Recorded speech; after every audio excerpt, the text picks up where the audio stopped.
Hi guys, it's Andy from mcfcfantv and welcome to the Good Friday Night Social, and I hope everyone's well. And as usual, we've got some guests on tonight, and what we're going to do is bring them in one by one. Well, here he is. He's back. The hashtag legend. How are you, Chris? I'm all right, mate. I've had a couple of right lazy days, so very unlike me during this lockdown, but yeah, I've done very little. Yeah. That is unlike you, mate. I'm surprised you've not been in your shed. No. That's looking good, by the way. It's coming on nicely, Andy. Yeah, I've got another project now that I'm considering, but I don't know if the missus is going to allow me to do this. Is it shed stroke bar? No, I want to stick a pergola over my decking, and it's a long bit of decking, so all right. She might think there's better money to spend, better things to spend money on. They're always the boss, aren't they? But anyway, let's bring our next reprobate in over there with his Melbourne Blues flag. It is Ross. Welcome back, mate. How are you? Hi, Andy. I'm good, mate. Hi, Chris. You okay, buddy? Yeah, I'm yes, in the man cave. I'm garage/bar/gym. More of a bar, really. It looks good, mate. I like it. I like that flag behind you. Well, you're, I was going to say compatriot, but he's down in Tassie. He's here. Yeah. How you doing? Alan. How are you doing? Yeah. How you doing, mate? I'm all right. Down in Tassie for Easter with my mum and dad and my sister. So all good down here. I'm just taking. Yeah, stay there, mate. Stay there. No worries. I will do. Don't worry. Keep away from you. Hey, listen. He's not happy with you. I'm sure you've spoken, haven't you? Or maybe Ross hasn't spoken to you. No. We fell out for a week. We didn't want to speak to each other after the abuse he gave me last week. He wasn't happy with you last week, mate. He really wasn't. I know. I got some fearful stick. I know that. Yeah, you did. I know. But if you haven't seen it last week on the Friday Night Social, it was heated. Ross was not happy that Sir Alan let him down going to the Melbourne City match. But anyway, before I bring in some comments from the viewers, what we're going to talk about tonight is we're going to quickly preview our thoughts on the Leicester game tomorrow. Obviously, Tom, if you haven't seen it, Tom did the preview last night on the Thursday night Tom show, and he had Chappie on, Lee Chappie. If you don't know Lee Chappie, he's the Jamie Vardy lookalike, and he has his own YouTube channel. And Tom talked to him for about half an hour or so, previewing tomorrow's game. So if you haven't seen it, go over and check it out. It's really interesting. And then there's the usual Tom Q&A over there. But we're going to have our quick thoughts, and it is going to be a quick thoughts on the Leicester game tomorrow. We're going to then move into Sergio Aguero.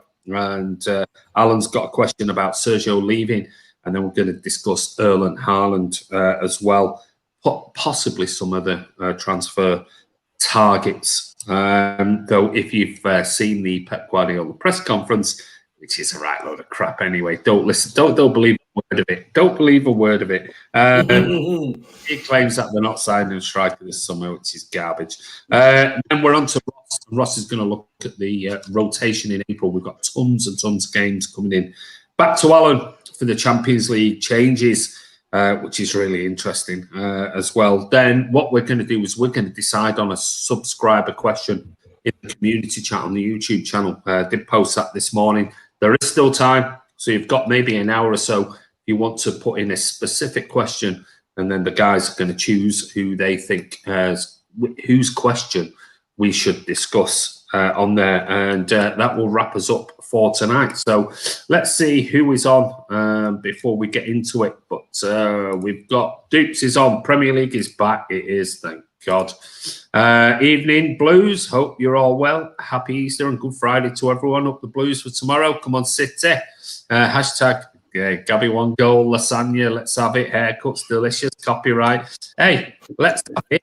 He's even adding in... copyright. He's adding in Tom's there. Yeah, just to be clear, Andy, that is an unofficial hashtag. Yeah, it's unofficial. It's unofficial. The hashtags haven't been run by the hashtag director of communications. That's Ross on mcfcfantv. So if you want an official hashtag, you have to go through the director of communications. Sean Fogarty, 216 tomorrow. We're going to come to that shortly, mate. Let's get a win for Andy's birthday tomorrow. Yeah, let's hope so. Hi, guys. Adam Quinn. Ozzy says, good evening, everyone. Do we really believe in what Pep has said in his press conference about not replacing Aguero? We're going to come to that as well. Andy's birthday, happy 21st for tomorrow. Thanks, mate.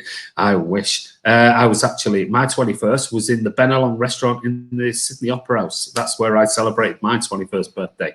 So, yes, I wish I was back there. Evening, everyone. And Andy, Evening Blues, says SOS. Dale Brennan says, didn't enjoy Pep's press conference today. Don't worry about it. Calm down, people. Dale Brennan says, MCFC Dublin Ireland. They're all on. Charlie says, all Pep said was, we're not paying 150 million in the current COVID climate. Yeah, he did. And we'll come to that when we discuss it. Hi, Blues, says Alec Johnson. I see most of the Pep press conference, but the phone died. Hi all. Charlie Everett says, evening all in the chat. Happy Easter to everyone. It is bank holiday here. Pep is focused on trophies. Others will take care of transfers. Absolutely. John Grogan's on. Hello, Blues. Dudley Lewis is on. Hello. And Abdallah's on. Hi, Blues. Hope you're well. Who else? Stephen Richardson, come on, Man City. There you go. Charlie's got his usual in for you there, Chris. Hi, Chris. Hashtag legend. Has that been? Has that been run? Has he approved that? Yeah, it's looking like. So we've got some issues. Just to let everyone know, we've got some issues on that one. It's looking like it's going to be hashtag leg end. Okay. That has to be approved by the director of communications out there in Melbourne, and that's Ross. So if you want to be whacking up hashtags, you have to go through the director of communications for mcfcfantv. And there you go. Evening all, says Uwe Rossler. Unpopular opinion, I don't think we will win the League Champions League on Pep. Overthinks it. Oh, you're a bit negative there, mate. Today I just washed the paving all ready for the summer. I did mine a few weeks ago, mate. It's great. Love doing that. Lee Cullen, hi all.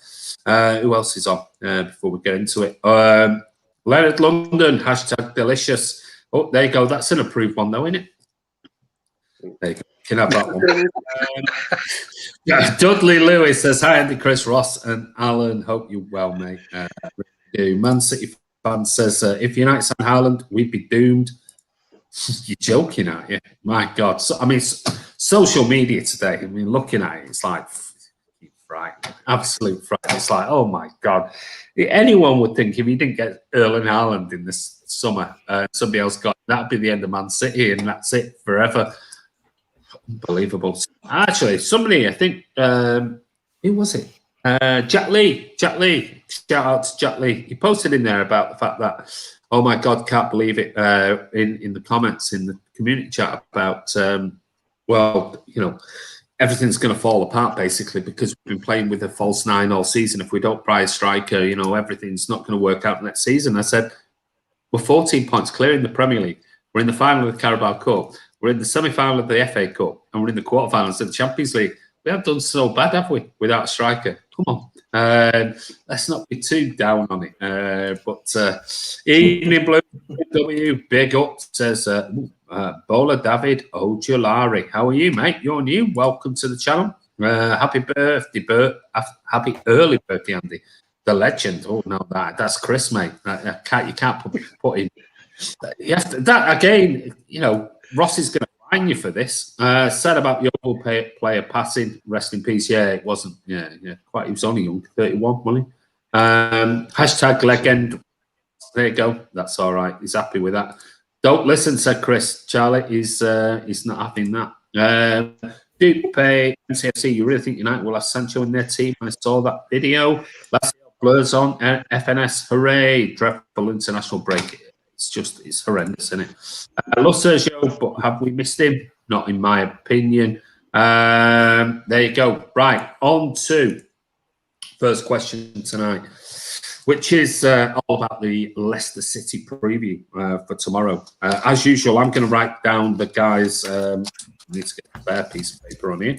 I'm going to write down the guys' formation, but very, very quickly, because we don't want to overrun everything that Tom did last night with the preview with Chappie, is just very quickly, 30 seconds. Chris, what are your thoughts on how the game could turn out tomorrow? It would be a tough game without a shadow of doubt. Leicester have got a really good, strong squad. I'm not sure how they'll line up. I'm not sure if they will play Vardy and Iheanacho together. But they've got a good midfield and a fairly strong defence as well.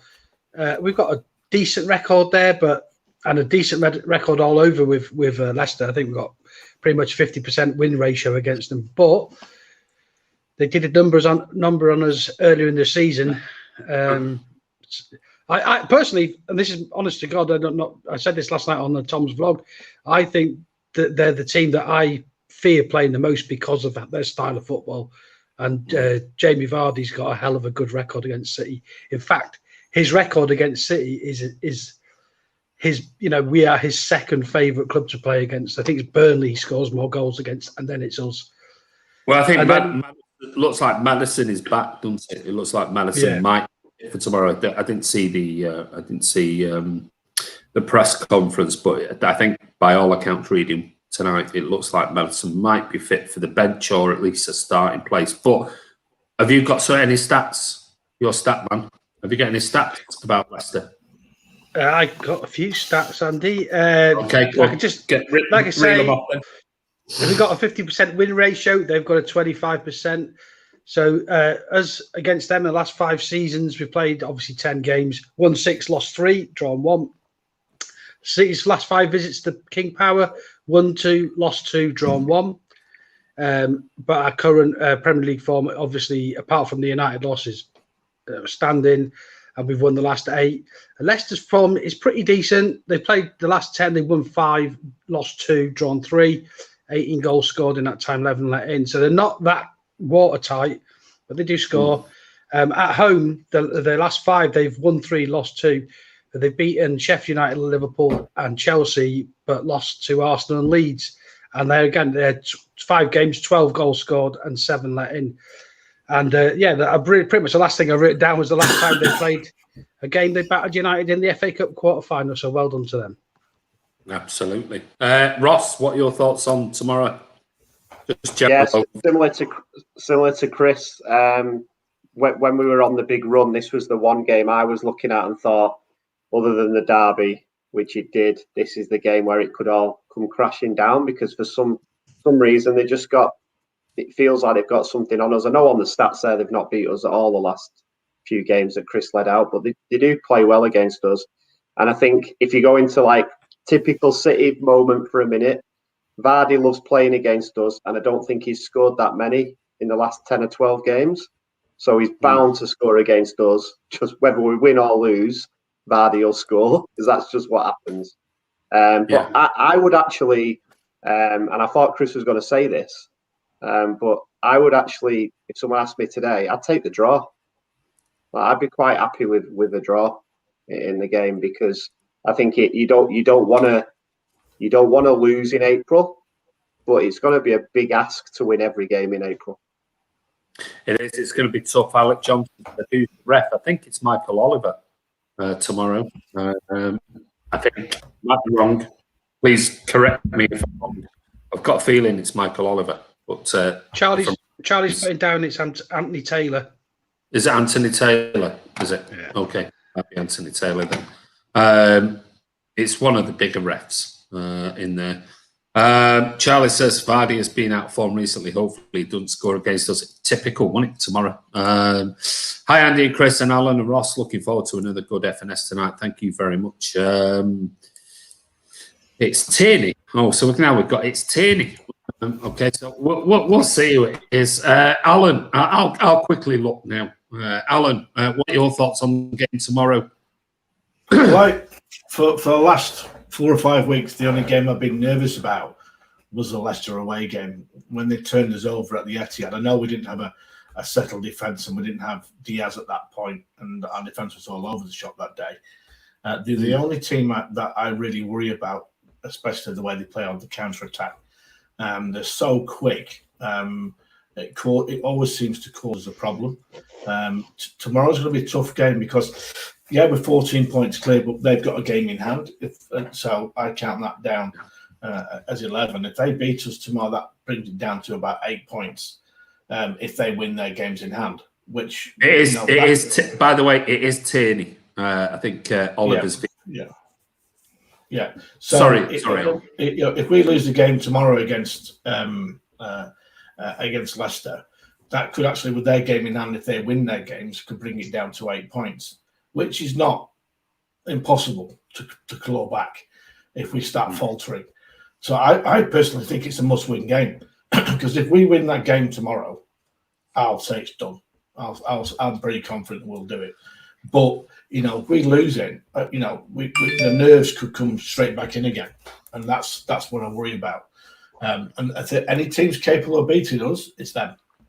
They're a good side, and they're absolutely rapid up front. Well, so, I mean, as it stands at the moment, we've obviously played that extra game. We're on 71 points. They're on 29 games, 56 points. So if you imagine if they beat us tomorrow, they'll be on 59. If they win the game in hand, they'll be 62. But that's still 9 points behind us. Yeah. That's still 9 points behind us.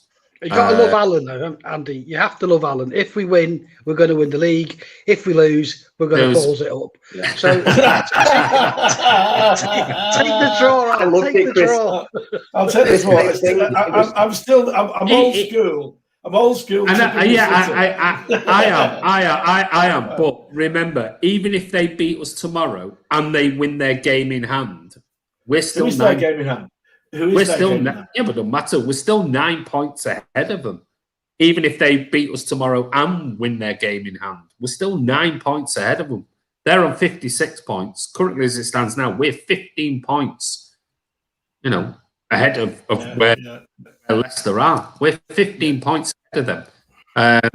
As it stands at the moment, we're on 71 points. United are 1 point ahead. So if everything works out, and we go to shit over the next game or so, we'll still be 8 ahead of United when they catch up.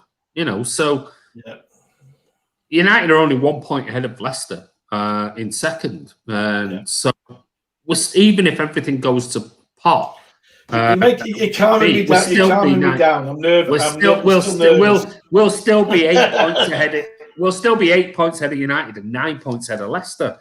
Moving into, so I don't think you have to worry that much.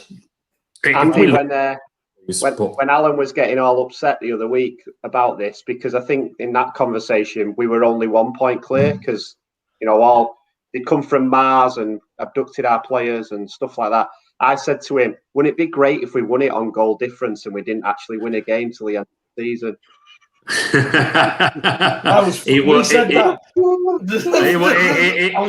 out. Big God, wasn't he? I was like, "Oh my God, no!" No. Great if we did win it, but not very good for the heart at our age. Well, no. Deep says we have some easy fixtures towards the end. We do have a few. Uwe says, get out them early, get a goal and change the game plan. Well, we'll wait and see. Right, teams then. Chris, all of you, I'll put your teams in. Ross, Alan. I think we're all going for Edison. Yeah? Yeah. Okay. Right, so we're going for Eddie. Chris, who is going to be? I'm assuming we're still playing a 4-3-3. So, who is your right back for tomorrow? Kyle. You'll go for Walker. Interesting. And your left back? Zinni. Okay. We'll come to Ross. Who is your right back and who's your left back? Got to be Walker tomorrow against Leicester. It's the only one tactically you can go with. Then I actually think either on the left, but I'm going to go Zinni. I'm going to go Zinni as well. Alan, right back and left back. I'm going to go Walker because he has to play for me because I put him his pace. And I'm going to go Zhao on the other side. Okay. Tom will be pleased there. Now, interesting, Chris, your centre-back pairings. Well, Tom's ditched Zhao. Do you not know that? What's that? Has he? Tom has ditched Zhao. Alive on the stream last Oh, night. on last night. Said he would swap. Did He said he'd swap Cancelo for Haaland. So, yeah, ditched him. He did actually say that last night. Yeah, he said he was asked, wasn't he, if it was Haaland or it was Cancelo, and he went, "Oh, all right then." Yeah, that shows you how much Shocking. Cancelo, doesn't it? Yeah, terrible. Yeah. Shocking. Two-timer. My centre-back pairing is obviously Delicious. Okay, so you're going for Delicious. Ross? Delicious. Okay. Alan? The same. You're going for Delicious as well. Right, okay. We're going to speed through this. So, holding midfielder, Chris? Rodri. You're going for Rodri. Ross? Oh. I'm just going to say it anyway. Just might get some bait. Fernandinho. Okay. You're going for Ferner. Alan? It's a toss-up between Ferner and Rodri, and I'm not Well, sure. it is. Yeah. Well, it's one of them. and you're the man. Alan. It's one of them. For that. There's going to be no. It's going to be one or the other. I'm going to go for Ferner. You're going for Ferner as well. Okay, I'll give you my team at the end. Two ahead of him, then Chris. Kevin and Gundo. You're going KDB and going for Gundo. Okay. Ross? KDB and Gundo. You're doing the same. Okay. Alan? The same. You're going to say, oh God, pretty same here. Okay, who is your front three? Get my teeth back in. Chris? I've gone for Mahrez, Phil, and Gabby. Mahrez, Gabby, and Phil. Okay, Ross? Sterling. Left or right? He'll be on the left, won't he? But then he'll do what he wants to do. Yeah, Sterling. Yeah. Interestingly, as well, for all the haters, he also played on the left for England and had two pretty good games, but doesn't play on the left. I will Mahrez on the right. Yeah. And I'm going to go for Sergio. Okay. Alan? Foden. Where? Left. You're going Foden. Yeah. Bernardo. Right. On the right hand side. Yeah. And Mahrez false nine. Oh, that's interesting, isn't it? Hey? Oh, it's going. The idea behind that is Bernardo can cover Walker. Okay, interesting. Neil says Edison, Walker, Stones, Diaz, Zinchenko, KDB, Rodri, Bernardo, Sterling, Aguero, and Jesus. Oh, that's an attacking front three. Stones and Diaz, aka Delicious. Charlie thinks Delicious. Laporte and Diaz. Sean thinks it's Edison, Diaz, Laporte, Cancelo, Zinchenko. Gundogan, KDB, Foden, Jesus, Sterling, Mahrez. I said originally on Tom's vlog, said Stones will start, but changed my mind. Ooh. Charlie thinks it's Fernandinho. Evening, lads. How are you, mate? Sterling, KDB, and Mahrez, thinks Charlie. Lassiel Blur says 6 players didn't train. Which ones? We don't know. I think he said 6. I think today Pep said he had 6 players training. Yeah. him, but you don't know until this afternoon who's back this afternoon. So I think the 6 was he's had 6 players training with him rather than he's only had 6 this afternoon. People still say Sterling's better on the right. It's madness. I gave up predicting Pep's lineup years back. Well, so am I, mate. But I have to ask the question. Dupes, Edison, Walker, Laporte, Diaz, Cini, Rodri, Bernardo, KDB, Foden, KDB. We've got the clone KDB playing twice there, Dupes. I wish. You must know something about what's happening at the City Academy. Hello. How are you? Well, that's my sister, by the way. That's Alan's sister. Everybody say hello to Alan's sister. She's got more of a Mike Jackson Maggie. than me. Hi, Maggie. You all right, Maggie? Hey, it's Maggie. Yeah. Say hello, Maggie. Hello, Maggie. Hello. You okay? That can't be your sister. She's quite pretty. Not much better looking, younger. What's going on with looking. you? That can't be your brother. You can't. What's Andy going on Gomez there? What happened? That's shocking. That's shocking. I can't believe that they're brother and sister. But anyway, right, okay, interesting. So you've gone pretty strong, apart from the Ferner. A lot of you, well, all of you, have gone Walker, Zinchenko, except for Alan, who said Walker, Cancelo. 2 of you went for Ferner. Chris, you went for Rodri. And then we've got KDB and Gundogan. All 3 have gone for that. And then we've had Mahrez and Foden, Mahrez and Sterling, Sergio, Mahrez up front, and Gabby. So we're a bit of a mixture there. I'll give you mine for what it's worth, even though it's garbage. It definitely will not be this. But Eddie in net, I've gone for Cancelo at right back. I've gone for Diaz and Laporte. And I've gone for Nathan Ake at left back. Gone for Fernandinho holding. I've gone for KDB and Gundo. Mahrez on the right, Sergio up front, and Ferran Torres on the left. I think he'll rest Sterling and he'll rest Foden, and he might even rest Walker because he played 90 minutes the other night. Torres scored. Mahrez, I think he deserves his chance. Sergio probably up front.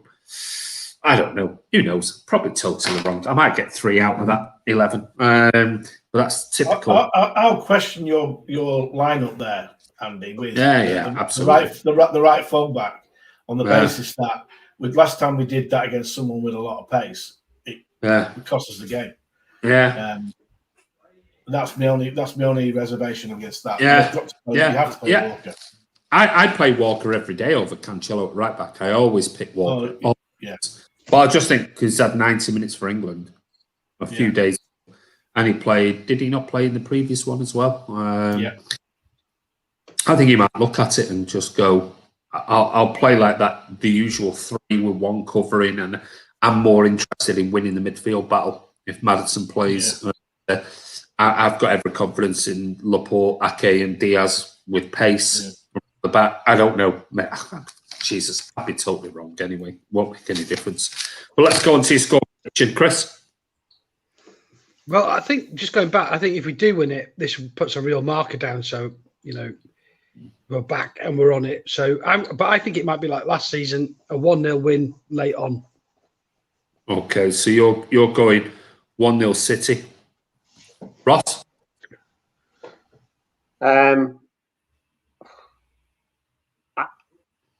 I think I'm going to go with Desmond. Okay, so you're going to go a 2-2. Yeah. Alan? I'm going to go 2-1 City. You're going 2-1 City. What did I pick? Where was it? I had 3-1. I had 3-1 City. Which City, by the way, you two? Alan, do you mean Leicester? Yeah. There's only one. Yeah. I'm going to go 3-1 Man City. I do think they'll score. So I do think he might change it up a little bit tomorrow. What's coming after the international break. So you know what Pep's like. He just throws in some ridiculous starting lineups, and it wouldn't surprise me tomorrow if you see a load of changes. But I guess we'll see. What we've got on here, we've got Leicester 1-6-2, says Neil. Team selection depends on players' fitness. 2-0 City. Kurt thinks 2-2. Bad feeling about this one. Oh, don't say that. 3-1 City. That's same as me, Alec. Andrew W goes for Desmond as well. Ozzy thinks it's going to be 3-1 City, same as me. 2-0 says Marcel. 1-0. So somebody going with Chris. Charlie says Leicester will probably play 3 at the back. Pep could play 3 at the back. He could do it. I don't think he will. We naturally go into a 3 anyway, do we? It's all about transition. 3-1 says once every blue moon. 2-0 says Jack. 4-1 to City. Thinks Leonard. I'd be well happy with that, mate. Mahrez will be goal contribution 2. Gundogan and KDB. Delap or Haaland, or we're not going there just yet, mate. We'll do that. Keep around, stick around. We're going to be talking about those because next up is Alan's question, and that's that very thing. We're going to talk about Sergio leaving and Erling Haaland. So over to you, Alan. Okay. I'd like to know everyone's thoughts on Sergio leaving and the possibility he could play in the Premier League for some of the big clubs in the Premier League. And my thinking behind that is obviously wage demands. The Premier League can afford to pay good wages. And also talking about Haaland touting himself around Europe in the last few days, going to the big clubs in Europe, i.e. Madrid, Barcelona, and then up in England going City, United and Liverpool. So there's 2 questions there. We'll start with the first one. Your thoughts on Sergio leaving and the possibility of him playing in the Premier League, maybe at Chelsea, which sounds a possibility at the moment. We'll go with Ross first. No comment, Alan. Not answering any of your questions. But because Andy introduced it, I'll say that it's Andy's. So, Sergio, obviously, without going back into some of the streams this week, I'm personally, he's up there with my favourite player. Obviously, gutted he's going. My big frustration will be with that. I can get over him playing for another club because footballers are footballers, and if someone offers you 300 grand a week, you get 300 grand a week. If that's one team, I'm going to really struggle to get over with it, but I don't think he would go there. If he does end up in the Premier League, though, my biggest frustration there will be that other teams in the Premier League, and it will be a big club, think he can still do a job, and for some reason we don't. And I think no one knows. Everyone says they're in the know and blah, blah, blah, but no one knows about what happened in that meeting. But it looks like it was City's call for Aguero to go and not Aguero. So for me, if then he goes to another Premier League club, as fans, we're going to be upset. But from a club perspective, they didn't want him. So if I was... You've got that mind and heart now, and obviously he's got enough money to live forever. But but if someone says they don't want you, that means they don't think you can do a job. And for him, that's in the Premier League. So surely, as a professional footballer at the standard he is, he's going to have something in him. And can you knock Aguero if he wants to say, "I'm going to prove you wrong"? Because I think as fans, and probably the majority of people are on this tonight, we would more be saying, "Told you we should have kept him," rather than "How can you do this to a Sergio?" Because at the end of the day, we've said to him, we don't want him. Now, we might have said, you're only going to play 10 games, 15 games. Like, he might have been all right with it. Like I say, we don't know what happened. Yeah. But I personally, as we've said on many streams, I would have kept him. I think he probably would have stayed on a lower wage because he's probably going to get a lower wage elsewhere. So that would have been in the mix. The only thing, and we'll go on to it later, City must have a plan. I know there was the press conference today, but we've got a plan to let Aguero go. But yeah, I mean, I personally think he will score if he's fit, obviously, and it's an if. He's going to score goals. And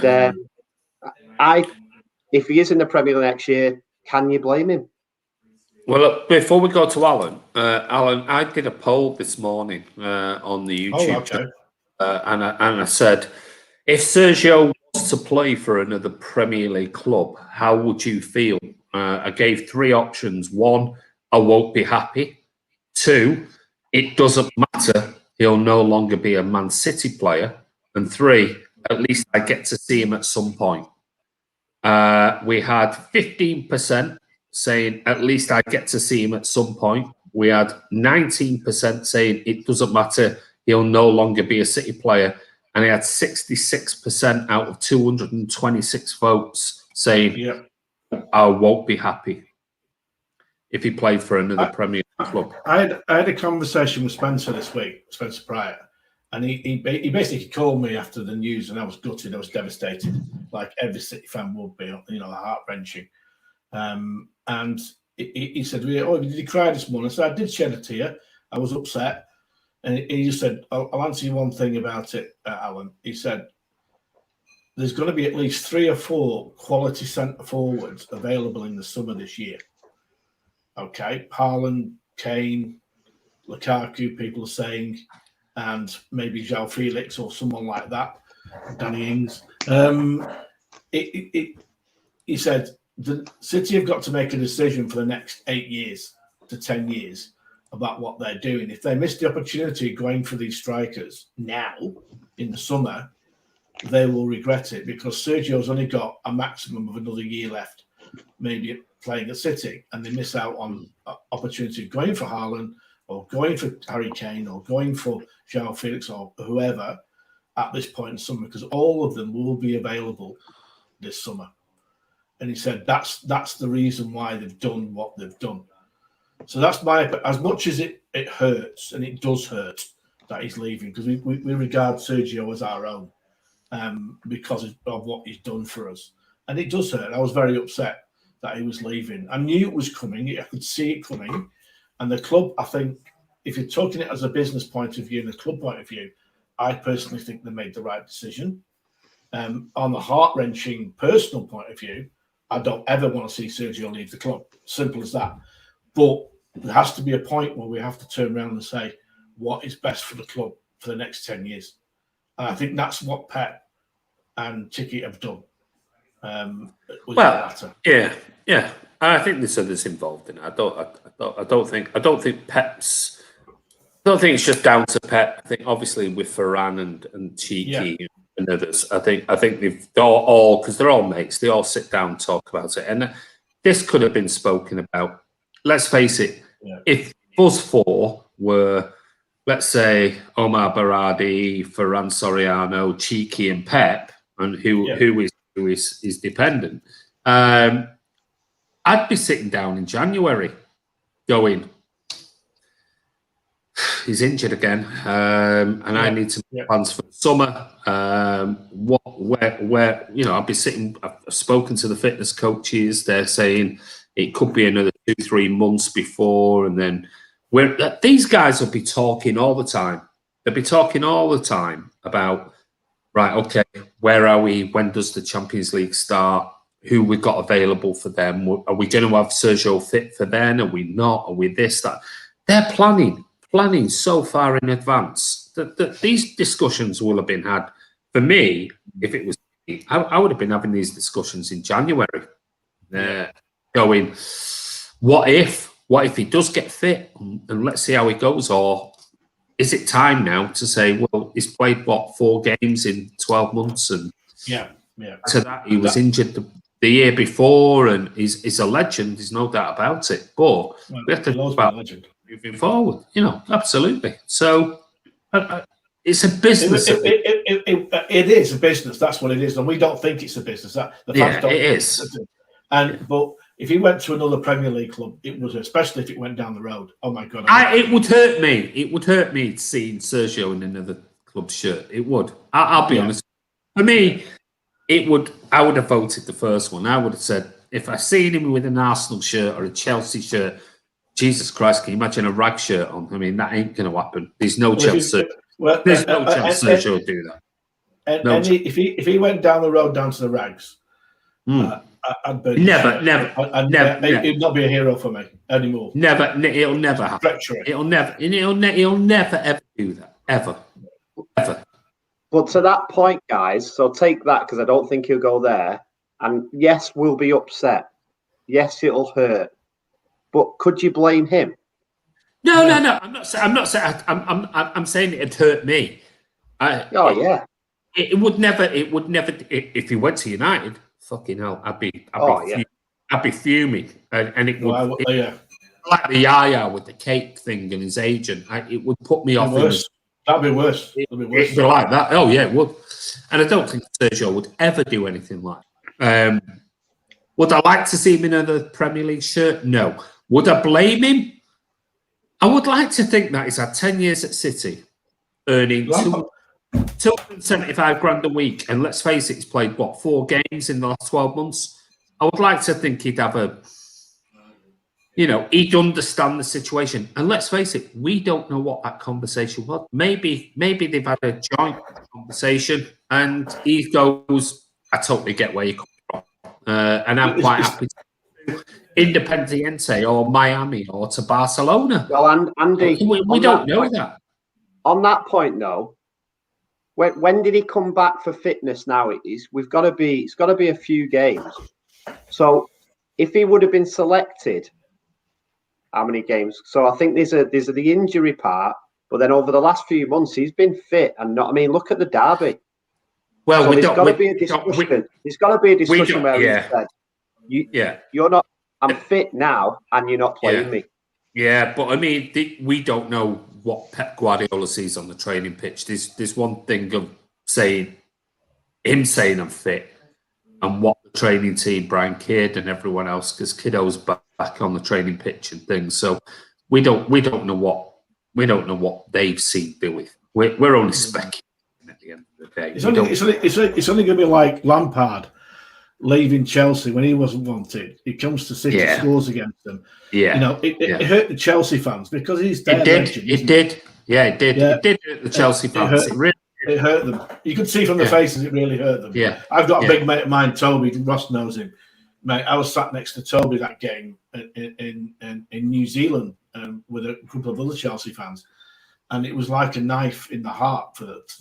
It really was. It hurt them. You could see it. And Toby was furious. I was friends.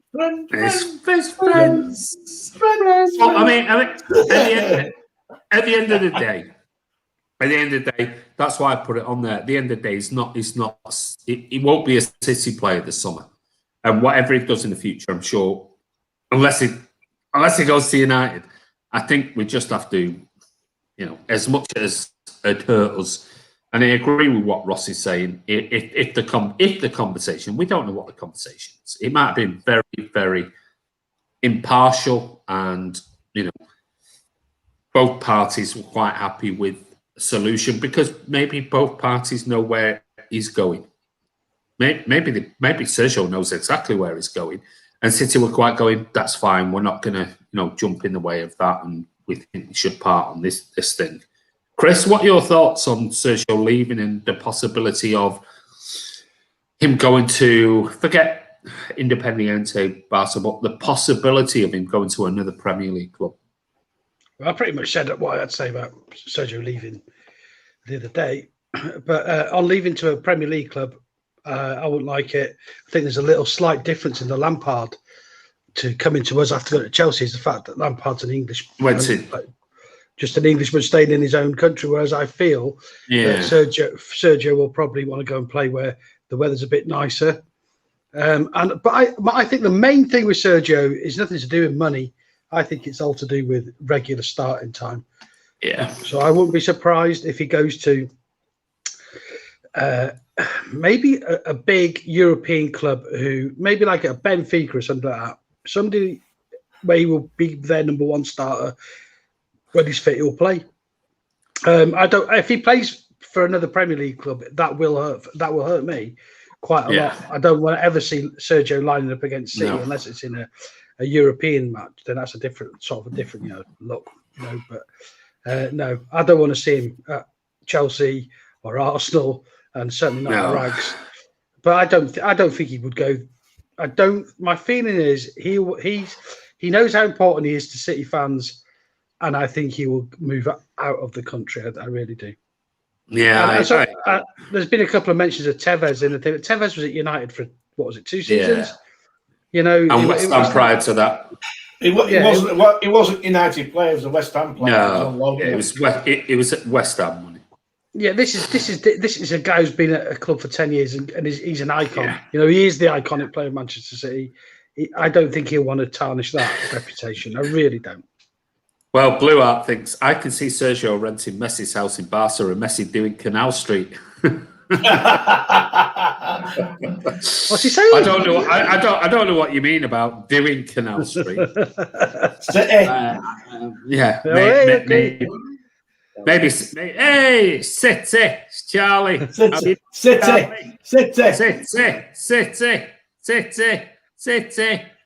He got a pineapple on his head. On his head, Jason Lee. There's Alan. Oh, there's Alan. That's that bad man who didn't turn up for Daddy. Hello, Charlie. Say City. It's only 8 o'clock in. It's only 8 o'clock in Melbourne. Alan, he don't like you, mate. I've told him never to talk to you. He's got a Jimmy Bullard haircut. Better look at the Jimmy Bullard. But anyway, there you go. Oh, Blue Art says, finally, someone handsome on mcfcfantv. Thank you very much, Blue Art. That's why we've never invited you on. Hi, Blue, you cheeky bugger. I'll see you at the Etihad soon. Right, okay, so that's our thoughts on Sergio. Erling Haaland, obviously. Okay, we're talking about, I'll repeat the question. Haaland has been touting himself around Europe, big clubs, and also Dortmund have made their statement that they want to keep him, but he's flying around Europe with his dad and his agent. To Barcelona, Madrid has been talked about, and then over to England, to Liverpool, City, and United. What's your thought on that, especially with Dortmund saying they don't want to sell him? So that means the price is going to be through the roof if that's the case. What's your opinion on the Haaland scenario? And obviously taking into consideration Pep's comments about they won't be spending too much money because of COVID, because that's basically what he said, which puts a question mark if they're going to go for Danny Ings or not. Well, there we go. I'll go to Ross first. Sorry about the interjection, guys. The little man wanted to see his dad and Andy, you lot. He said hello, Andy, and hello, Chris. Just to be clear. And hello, everyone else, apart from someone. Mate, I'm a bit like what Andy said right at the start of the show. I just don't read too much into the press conferences anymore about he's not gonna. I mean, to be fair though, City in the old days did come out and go, we've got 28.5 million to spend and we're looking for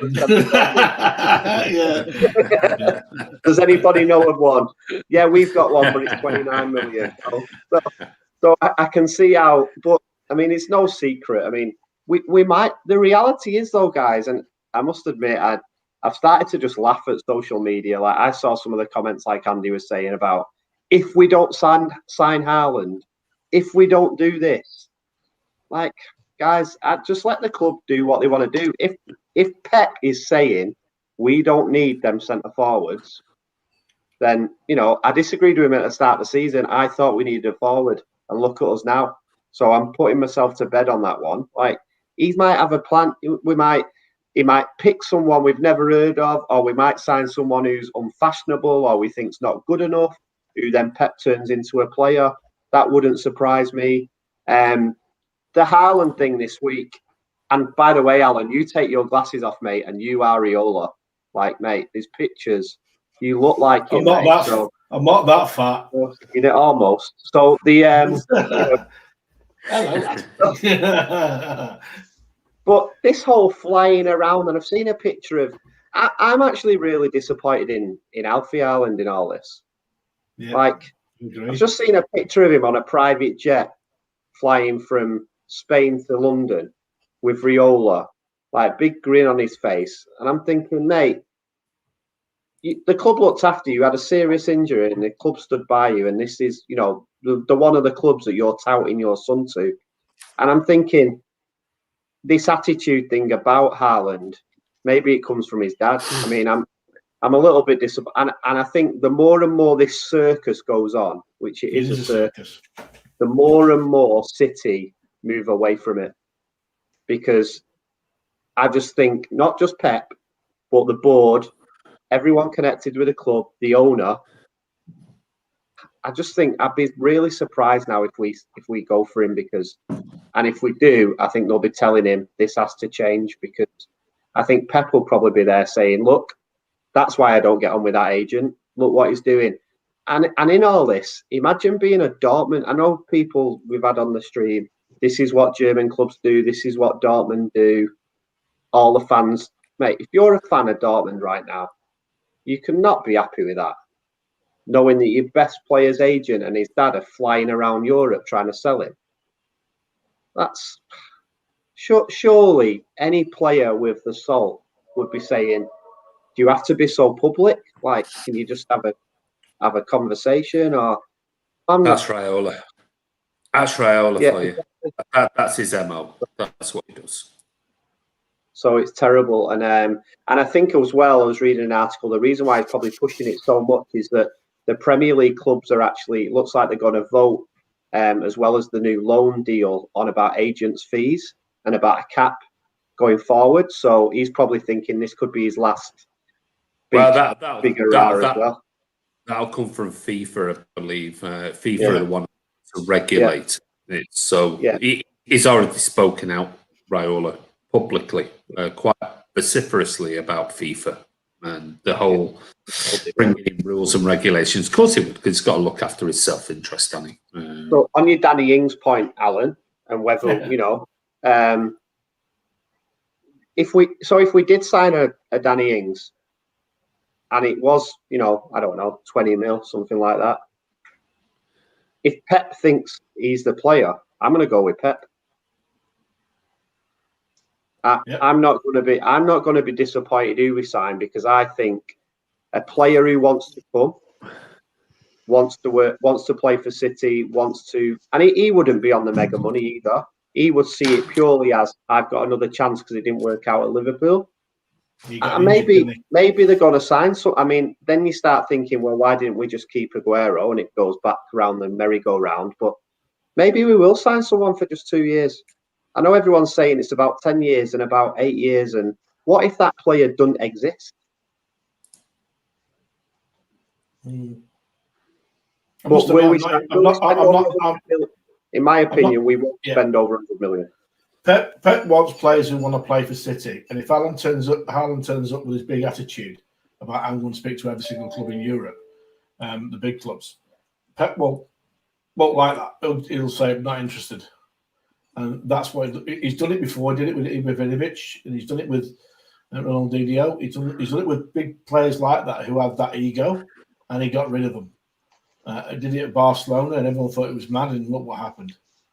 So. I'm sort of agreeing with you. I'm not impressed with him touting himself around Europe, especially when Dortmund have come out with a statement like they don't want him to go, they don't want to sell him. It's just wrong. It really is. I don't know, Chris. Well, I kind of agree a lot with what Ross has just said. And I mean, these days of third wave COVID in Europe, and you've got Raiola and Alfie Haaland flying around from pillar to post. It's scumbag behaviour the whole thing is, it's horrible. There's nothing nice about it at all. It's whoring out a footballer for the most money you can find. And if that's, I agree totally with what Ross says. That's not Pep. I don't think it's City either. And if that's who, Erling Haaland is, we're probably better off not having that. But what I would say about Dortmund saying they don't want to sell him, I think that's bullshit as well. Think that they know at this point, this transfer window coming up is when they can make a hell of a lot of money, because the next transfer summer window comes up, his release clause kicks in, and it's probably a third of what they could get for him. No doubt he's a talented footballer, but we know from the people that City sign, You have to fit a certain mould, and I'm doubting whether Haaland fits into that mould. So for me, I think it's been unsightly, unseemly. It's been horrible, a horrible exhibitionism. You know, why not? As somebody, I think it was Charlie said it. Why not do Zoom meetings? Why do you have to be flying backwards and forwards? It's horrible. As this COVID's going on, and talking about 150 million pounds. Oh, that's what also Dortmund are saying that they're going to. You know, who's got that kind of money to spend? Because Manchester United, Barcelona, and Real Madrid, 3 clubs who are mentioned here, are millions and millions of pounds in debt. Are they willing to go even further in debt for this young man? I don't know, mate. But yeah, for me, mate, I found it really, really horrible, mate. And I'd be quite glad if we didn't go for him. I don't necessarily go with what Pep said in his press conference. Obviously, that is him just calming the whole thing down. But it was nice to hear that he said that Delap would be having more time with the first team next season. Andy, what's your thoughts? Are you ready? I'll do this in the Benny Hill style. I'll do it very quickly because I wrote 3 pages on the whole thing.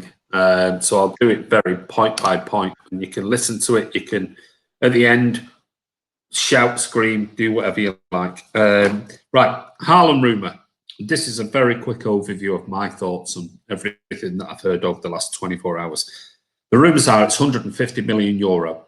Okay, 150 million euro. The rumours are that came out a while back was that there's 20 million euro each for Raiola and for Inge Haaland, his father. So that's what they want. They want 20 million euros. Now, will they get that this window? Maybe not. Will they get that next year? Definitely. But so there could be a thing of holding out for this. But basically, if it's true, the rumour, they both want 20 million euros each for the actual transfer. So that's 40 million euros, which no doubt the club will have to pay. That's always Raiola's way. Raiola is 150 million for the player, and we want 20 million for me and 20 million for his dad. So that says everything about Inge Haaland, if that's true. Is that on top? That's not on top. Yeah, that's on top. That's on top. Always on top. Top. Always on top. And that's what he did with Pogba. He's done with everything else. He got 40 million for Pogba on top. So that's everything is on top. It's not part of the deal. It's not part of the deal. Everything is you pay my fee. But because he's now, how many times do you see Raiola flying a player's dad around the country? He's with him. You don't. But with this guy, he knows his dad's right in with Erling Haaland. So he knows. So he's flying him around. Obviously, his dad has a say in this as well, which is a good thing. It's not just Raiola bashing everything about on his own terms. His dad's involved, but they both want to split of 20 million euros if the rumours are true. Now, the rumours also are 350 to 400,000 a week euros. Now, that could be pounds, but that's how much he wants. Now, that changes our wage structure. We already know KDB is the highest paid player at City, 325. I mean, I've done this to death. And Raheem Sterling's on 275. Now, we know those 2 players are both in line for a new contract in the summer. Both of them are stalling on the contract. Is it any wonder when you've got Raiola and Inge Haaland flying around the country trying to sell Erling Haaland to Man City? They want to see, well, all right, if it's Harry Kane, how much is Harry Kane going to be on? If it's Erling Haaland, how much is they going to be on? Because we want parity or more. Kevin De Bruyne will want more than Haaland. And Raz will probably say, I want more than Haaland. I've proved my worth to Man City. And KDB is the best midfielder in world football. He'll want more than Haaland. So if those wage demands are true, that changes the whole wage structure. Now, the rumours are City are offering the 320 grand a week to Sterling. But KDB's on more than that. Now, this is all bonuses and everything else. If Erling Haaland comes in on 400k, KDB will want more than that. Going to the 450 to the 500,000 pound a week. In this present climate, as we stand right now, absolute madness. I'll tell you what, Andy, what you just told me already there, I don't want him. If that is true, I don't want him. Well, I'm only quoting what other people who are supposedly in the know. I don't know. So it's nothing to do with me. It's just what people are writing. Now, we know yesterday that Raiola and Inga Haaland visited Barcelona and Real Madrid. Today, they were supposedly in London, meeting 3 or 4 Premier League clubs. One of them being City. So we don't know whether Cheeky was in London or Ferran was in London today. So that's apparently what they've done. Yesterday was Real Madrid and Barca. Dortmund come out with a statement saying that they're not happy and with what's going on. He is not for sale this summer. That's just posturing. Don't believe a word they said. They've said this in the past over Pierre-Emerick Aubameyang, and they sold it. And they said that with other players as well, Dembele and a few others. Barca and Real, they will find the money if needs be. They'll find that. The only thing is if you're looking at, of course, they're going to go to Barca and Real first because they're the two clubs that have notoriously spent big on players. There's not many other clubs around world football that have spent huge amounts of money on players. City have not spent anywhere near, even though we spent big. But if you were Erling Haaland and you went to Barca and you go, okay, well, who's coming? Because you're getting rid of all these. You want to get rid of Coutinho, you want to get rid of Dembele, and you've got, well, what have they got left? What have they got left in their team? Pate, Pedri, Frankie de Jong, Mariba, Trincao. What sort of project is that? And have they got the money? You look at Real Madrid. Well, there's rumours of Ramos and Toni Kroos. You're looking at Varane. Could be going. Gareth Bale, we don't know what's happening with him. He's currently at Spurs, supposedly going back there. You've got Casemiro. Look at how old those players are. Modric as well. What sort of project is that for Erling Haaland there? But if it's about money and they're willing to pay it, well, there you go. There's no debate, is there? If this is all about money for the likes of Erling Haaland, Inga Haaland, and Raiola, what make a difference about what the project is? Because it's not footballing decision. It's all about money. And whoever can show me the money, the old Tom Cruise thing, show me the money, and whoever pays the highest money will pay it.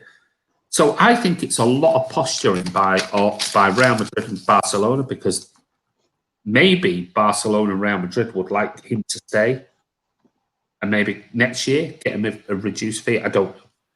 But if it came to we want to sell him this season, which I do think Dortmund will want to do, if the money was right, they'll find the money one way or the other.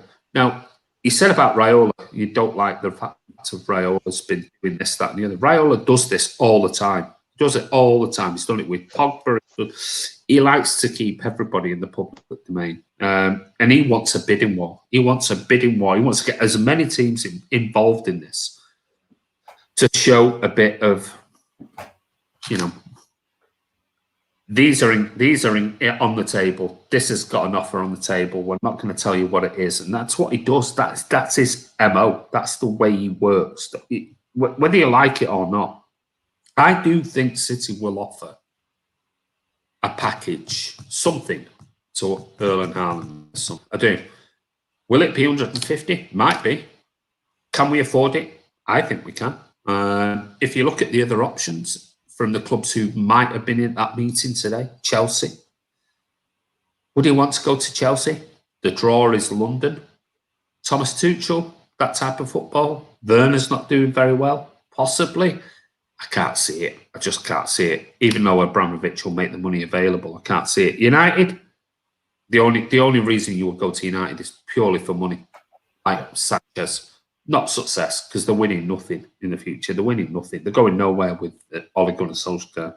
Liverpool haven't got the money. They simply haven't got the money, which leaves City to easily afford it. But the problem being is, going back to the wage structure for me, what will Dortmund want? Will they want a large deposit? Will they want the payment in full? Now, normally it's amortized over 5 years or 6 years or whatever and things like that. It'll be dependent on what they want, and they tend to like money up front, Dortmund. They like their money in one payment. If it's 150 million, I can't see City doing that. No, I can't. Not with COVID. Though there is the option of going, look, come on, there are some of the things we can do. Before I come on to Mbappe, Pep's press conference today, he mentioned about Liam Delap, and he says, press conference says, we have enough in the first team. He says, we have some exciting players in the academy. Maybe we won't sign a striker in the next season. We have the world economic situation. We're not going to sign a striker for next season. I think that's posturing. I think it's just posturing for knowing everything. It's ironic that he comes out with such a strong statement the day after Inga Haaland and Raiola are touting and whoring Erling Haaland all over Europe. So I think and he goes on saying, Liam is training with us.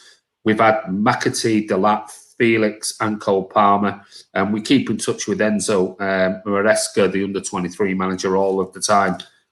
Wouldn't surprise me if City go back to Dortmund in their sort of the way that they view players and go, all right, we'll take Haaland. You've had Sancho off us, and you've got all these other young players that you've got from, tell you what, you can have Delap, you can have Doyle, you can have Taylor Howard-Bellis, and we'll give you 50, 60 million quid. Take it or leave it.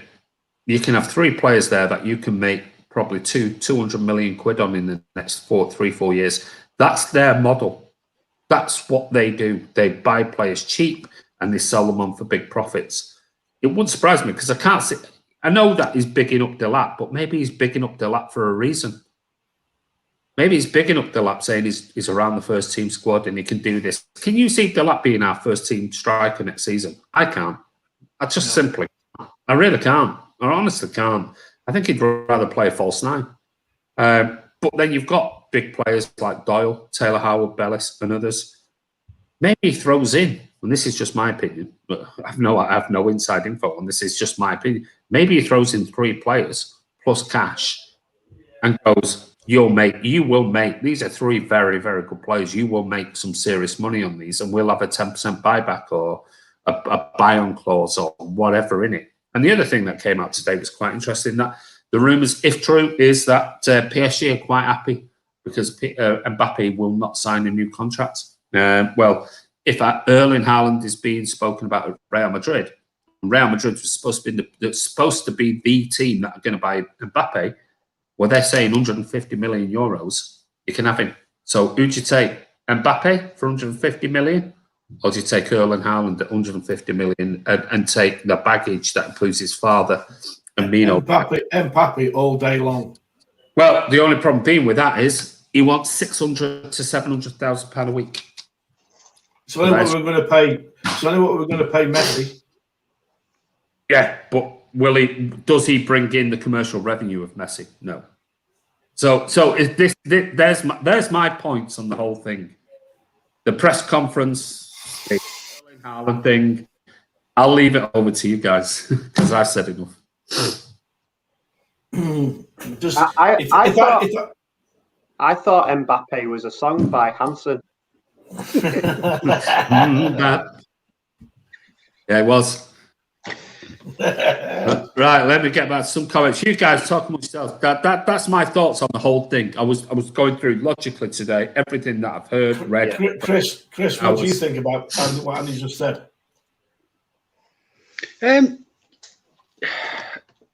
Listen, if Mbappe becomes available, then we would be mad not to go for him. But there's no way we can be paying double what anybody else is on at the club. So you have to take into consideration with a young player.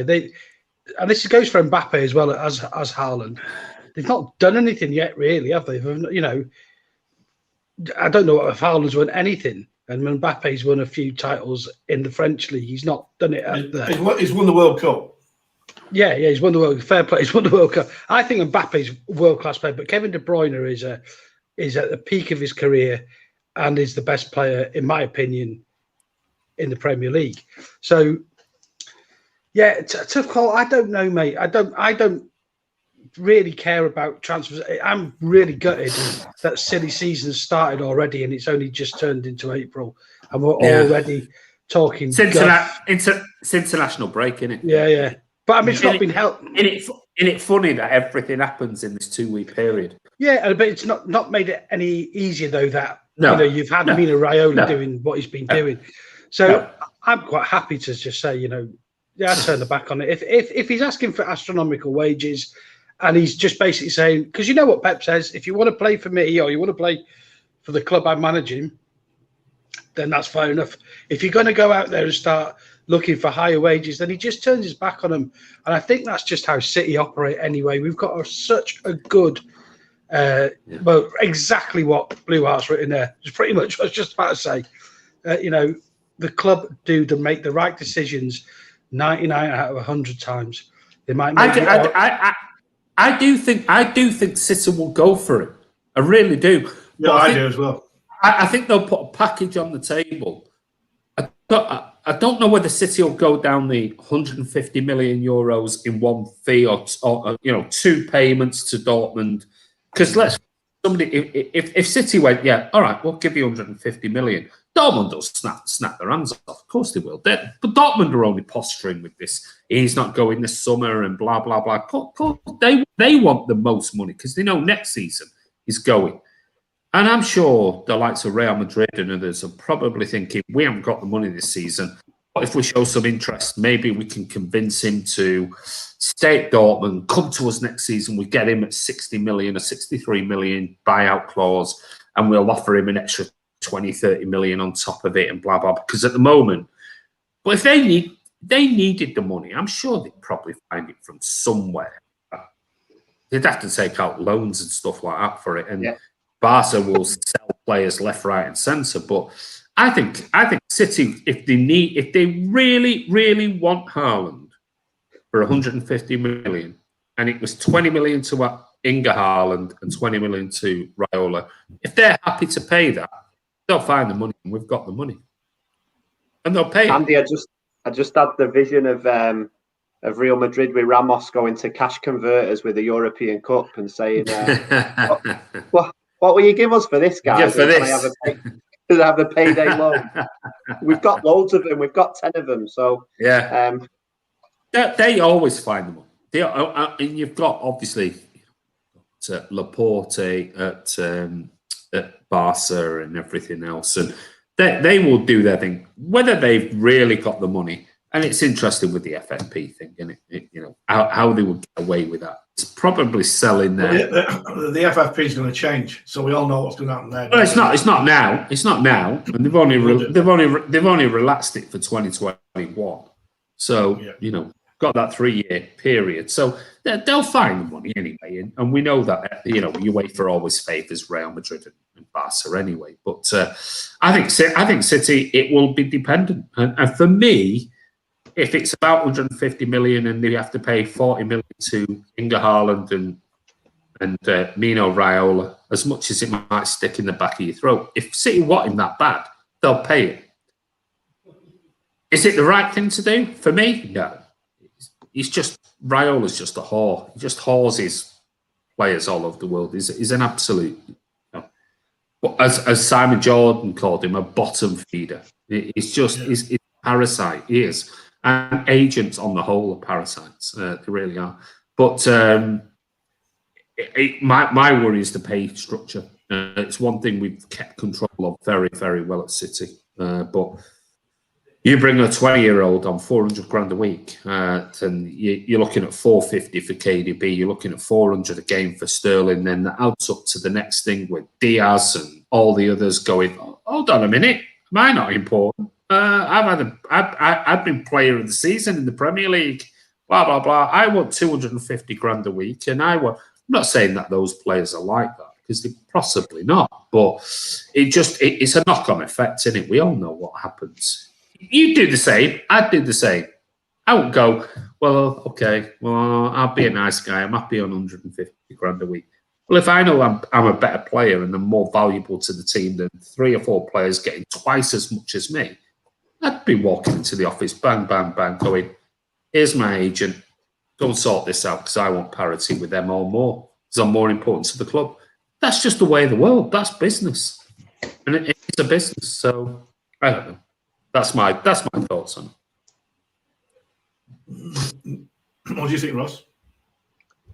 Well, I don't know. In the back of my mind, I've just got. I'm with like you guys. I think we're obviously talking to him, and why wouldn't we? I think part of it as well is it's like sometimes in normal day-to-day life when people apply for jobs that they know they're not going to get, but it's to stick your head up there. And I think that you've got to talk to these people when they come on the market because as a business and sponsorship and all it's got to be seen as doing it. They might just be going in there and going, thanks for your time, guys. We're not interested. We like all these people who say they're in the know and they know. The only people who knows what goes on in them conversations are the people who are sat right there having the conversation. So then the guys like us discuss about what we've read, what we've seen, and we have our own opinions, which are very good, I might say. And then, but I think I just don't know if I don't know, something maybe sticks with me where I just can't. And then, like Andy said, KDB's not signed yet. Why would you sign a new contract when City are potentially going to sign someone for 150 million? And then you could rock up and go, okay, you've signed him. So now I want as good as him because I've read in the Daily Star that he's on $500,000 a week. But you just wouldn't sign if you're Sterling or you're any City player right now under contract negotiate. You go, I'm signing jack shit until I see who you're buying in the summer. Now you've got rid of Sergio. There's 270 grand a week going free for a player. I want to see how much you're offering the next player. Then my agent will come and talk to you. Exactly. You just wouldn't, would you? What worries me as well is, so you sign, let's say this, we sign Haaland. We sign him for 150 million. Then the assumption is from your KDs, from your Sterlings, he's on 400 grand a week. So then there's unrest. They go in, they ask for the money. The agents say, right, they're not going to give it you. So, Raheem, I've touted you to Real Madrid and Barca because they didn't sign Haaland and they've got 150 million burning a hole in the pocket. We've also spoke to Chelsea and you start this whole circus. Yes, exactly right. It might be better if City actually, if they're not interested, come out and say, and actually play a game what other clubs do against us and say, we're not interested. We think it's out of order to pay that sum of money and we're not breaking our wage structure. And then at least players know if they want to play for City in the future, that's the deal. And we've got an opportunity because can you imagine as well the press City will get? If them down the road spend 150 on Haaland, it'll be what a fantastic signing. If we sign 50 million, it's not 150 million. It's 190 million. Because every time you're paying the agent and the back pocket, whatever it is, it could be 190 million. We do it, and it's ruining football, and it's bad for football, and it's COVID. People have lost their jobs, and blah blah blah. Anyone else does it. I mean, we talk about financial fair play. Why are FIFA not banging on the door of Barcelona, Real Madrid, and United and saying, "How can you even be in these talks? You're in debt." It's not taken into consideration, is it? Yeah, that isn't never is. So you're right. It's wrong, mate. But that's the point, isn't it? The whole thing is stacked against smaller teams. It all is in their favour for the cartel clubs. So certainly at Barcelona, Manchester United, Real Madrid, Bayern Munich, Liverpool, those clubs, these rules have been introduced to make sure that they can compete. Because the truth of the matter is, if Sheikh Mansour and the Qatari owners at PSG if they were allowed to do what they wanted, they could go and buy everybody. Do you know what I mean? And there's no way they'll let that happen. No. Uwe says if he wants to play the most beautiful football for world's best manager, we don't need to bid the highest or pay massive wages, upsetting everyone. And that you're absolutely spot on, Uwe, with that. But we don't know what Haaland's like as a player. We don't know what he's like as an individual. We don't know what influences his father and Raiola's having over him. We don't know. I mean, he might be quite happy. And I do think, for me, if you had an option and going, do you want to go to a Barca where it's going to be, what's the project? Yeah, you're going to play every week, blah, blah, blah, blah. Okay, yeah. But what's your plans? Are you going to win? Are you going to win the Champions League in the near future? And show me which players you've got. There's not a lot of players at Barca that you go, no, he's amazing. I mean, Messi might stay and it might be a draw for a year, but then Messi's going to be gone. You go to Real. Well, hold on a minute. Ramos is, Modric is, Varane is. All these players could be leaving, or they're all at the end of their careers. It's like, well, who's going to win? Where are Real Madrid? Where are they? I have no idea. In La Liga, are they second? Are they third, fourth? What do you think, Andy? On that point, if Real Madrid did sign Haaland, do you think City would sign Isco? Oh, gotta be. It's nailed on, isn't it? It'll be part of the deal, won't it? They'll be in touch with Real Madrid going, tell you what, you can have him as long as we get Isco. No, it's I don't know. I know a rig needs to be put outside the Etihad so we can get this Haaland deal done quicker.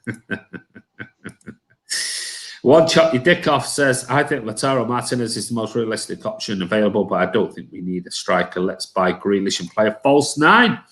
Maybe that's Pep's thinking. Maybe. Nathan Clark says, Haaland deserves the high wage. He won't just be our striker. He will be shooting coach for Sterling.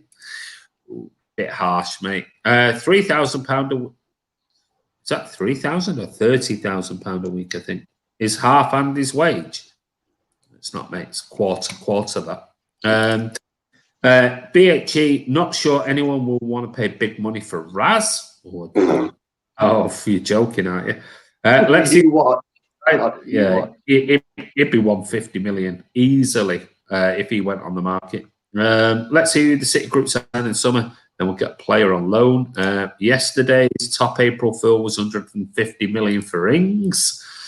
I think on that Ings thing, people are getting, and this has been happening when I've actually raised the comment. It's not about Ings. It's about a player like Ings who would be a 20-25 million. People are getting sucked into this. City yeah. They might. It's about Pep looking at a rotation, and I think the Grealish point is really good because I do. I actually think the English player. I think Pep would really like to get another couple of English players who would play for England, and City be like that spine of not just City but internationally. I mean, I just think Pep would love that, and obviously with Europe as well. That really, I wouldn't be surprised if City did go for someone like Grealish. I think that's actually more realistic than us signing Haaland. Right, okay. Well, we'll move this on because we're going to have a quick break. This is Alan's question. So Alan was asking about Sergio leaving. We spoke about that. We spoke about Haaland. Yes or no? Yes or no? Ross, do you think City should be paying that type of money to Haaland? And these are rumours. We don't know. Rumours are 150 million plus 40 million for Inga and Raiola. Do you think City should be going down that route at 350, 400k a week? Simple yes or no? I'm going to go no. Interesting. Alan? From what you just said, Andy, if them rumours are correct, absolutely no. But Chris? The problem is, if we don't go for him and get him, United could go and get him. Or Chelsea. There you go. Chris? No. It's turning into a circus, mate. It's not what we do. Yeah. I'm going to go against all three of you and say yes. Just get him. I've always said it. If it's 150 million, we spend a lot of money on midfielders. We have spent a lot of money on midfielders, haven't we? You know, but we are talking how much was Diaz? Was it 69 million quid or 68 million quid or whatever it was? For for a midfielder, and Rodri was 65 million quid and blah with add-ons and things. We're talking about a striker. We're talking about trying to replace Sergio Aguero. Strikers are going to be very expensive. If we're talking about, well, all right, I'll go around the room. If 150 million, which is the rumours, and this could be absolute bullshit, as they normally are. If the rumours are 150 million for Mbappe and 150 million for Haaland, I'll go around the room very quickly. You've all just said 150 million no for Haaland. Mbappe. But it's not 150 million, is it? It's 190. Hold on. 150 million for Mbappe on 600 grand a week. Haaland on 400 grand a week, but you have to pay another 40 million to his dad and his agent. Take your pick, Ross. Can I say more than just a yes and a no on this one? Yeah. So I would go Mbappe. And I know that sort of goes against what I've just said. Yeah, that's all right. I think he's a better player. I know we had a bit of a Monty Python moment before where we said, "What's he ever done?" And then Alan said, "Well, he's won the World Cup." So it's a bit like he was a bit like the Romans. So that's another reason now. It's another reason now we need to sign him, because I think on Friday Night Social we've got like a year's worth of material. So that's another reason. I think he brings sponsorship. I think I've never really heard that much bad circusy stuff about him. I think he's a better player. And I actually think it's a bit like in the Messi bracket of some players going, do you know what? I can see why he's getting paid more than me. So there's a couple of points why I would go down the Mbappe rather than the Haaland route. Okay, Alan, 150 million for Haaland, 150 million for Mbappe, 40 million add-ons for Inga Haaland and Raiola, but Erling Haaland's on 400 grand a week, and Mbappe's on 600 grand a week. Who do you take? Mbappe. Any reason why? He's a better player. End of story.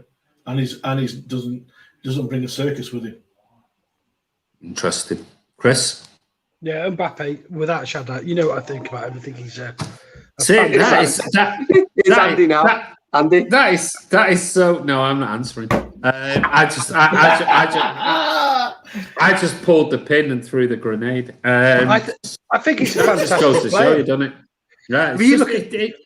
You look at Mbappe. Have you ever heard anything negative said about him outside of football? No, I don't think he'd cause any trouble. Whereas at Haaland, there is a lot of rumours and conjecture that he's a bit of a he's a bit What's of a he ever done, though, Chris? What's Mbappe ever done? Well, he was part of a squad that won the World Cup. But he won the World Cup, didn't he? But so was Ben Mendy. So was Ben Mendy, and he's shite, right? So yeah. So up yours, Ross. So the thing. So yeah, I just think Mbappe is one of these players that, you know, if he came to City, I think he'd be happy, he'd settle in. I think he'd be well looked after, like the legends who have gone before, like Sergio and David Silva's. Those sort of players get well looked after at City. But Haaland under Raiola, I can guarantee you this: in 3 years' time, if he comes this summer, in 3 years' time, he'll be on the market again. Because he reminds me, Andy, of a bit like an Ibrahimovic. He'll be on the move, making Raiola money. You know, that's what he's there for. Yeah, that is my one massive. You've hit the nail on the head for me, Chris, with the whole thing. I'll take Haaland. I'll be honest with you. I'll take Haaland because I can take the wage structure at 400 grand and City paying 420, 450 for Sterling or KDB. And I do think that plays a massive part in City's structure. They don't want to break the wage structure massively. And let's face it, we're talking about a potential best striker in world football who plays on the left and plays on the right or plays in Mbappe to a potentially in the future a brilliant player in Haaland, but we don't know yet. He's just played 3 international games and not scored against any of these crap teams that he's played for Norway. So, you know, let's just chill out a little bit about Haaland and what he's done. We'll see what he does. He might come and score a hat trick against us in the Champions League, and we'll all be going, we need to buy him. But it's got to, Andy. What you've just said, then, if we don't buy him, that's going to happen anyway. So we need to. I've got a question for you, Andy. Haaland, 150 million, 40 million of add-ons, 400 grand a week. Messi, free transfer, 600 grand a week. Messi all day long. Pays for himself and will guarantee you 20 plus goals for the next 2 seasons at least. All day long. All day long. But I think Chris hit the nail on the head, and I agree with Chris. While he's under Raiola, he'll be another Ibrahimovic. He'll be moved every 3 years. He already is. He won't be a player. Yeah, he won't be a player that will stay at a club for 10. You know, all these people are going, we've got it secured for the next 10 years. If Raiola's his agent, there's no chance he's staying at Man City if we bought him in the summer for the next 10 years. No chance in a million years. We'd have to be winning Champions League after Champions League after Champions League after Champions League. I just ruining everything. And that might not be enough, because Raiola is such a parasite. He will make sure that there's a big money move. And if what's happening now is representative of what could happen in the future, which is this touting around of a player publicly by his father and by his agent, I'm not sure I want. It was a great comment, I've got a sneaking. Well, go on, Alan. Yeah, I've got a sneaking feeling they won't be going for any of those two. It'll be Kane they'll be going for.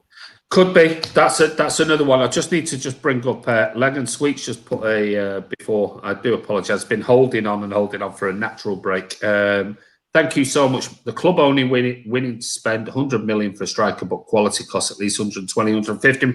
Yeah, I'll be honest with you, mate. I personally don't think City will put a figure on it. I think if it's 100 million or 200 million, and the wage structure works for City and everything else works for City, and I don't think they'll put a specific figure on it. And if they have to pay 150 million, now if it was 150 million, and we haven't seen this big circus starting yesterday where Raiola and his dad, and it was 150 million euros, and it was 20 million spread over 3 years for his agent and whatever else, and he was on 250, 300 grand a week. I could see City just going, there's the contract, sign it.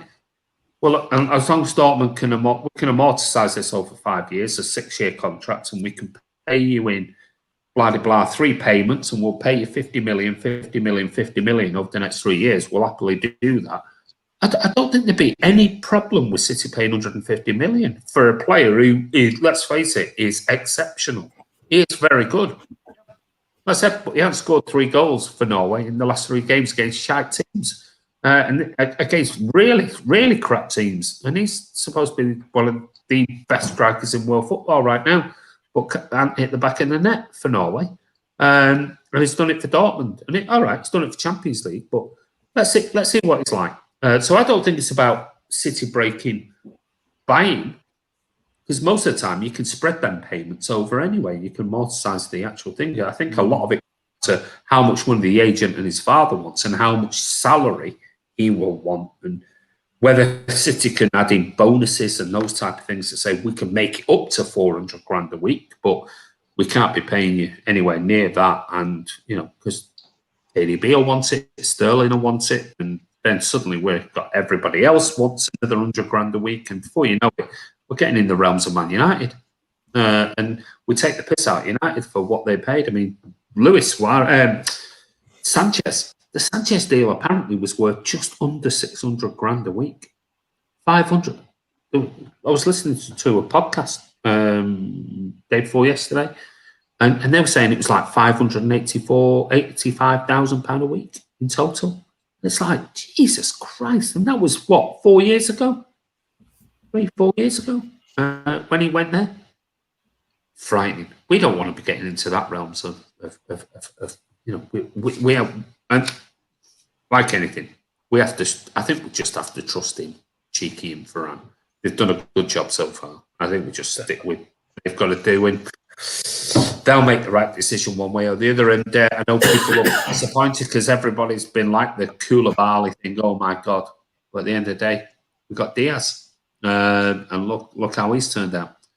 We got. It was a great comment. Yeah. A great comment from a viewer saying the reason why Haaland's dad needs 20 million is because he can't work and he's got a dodgy knee.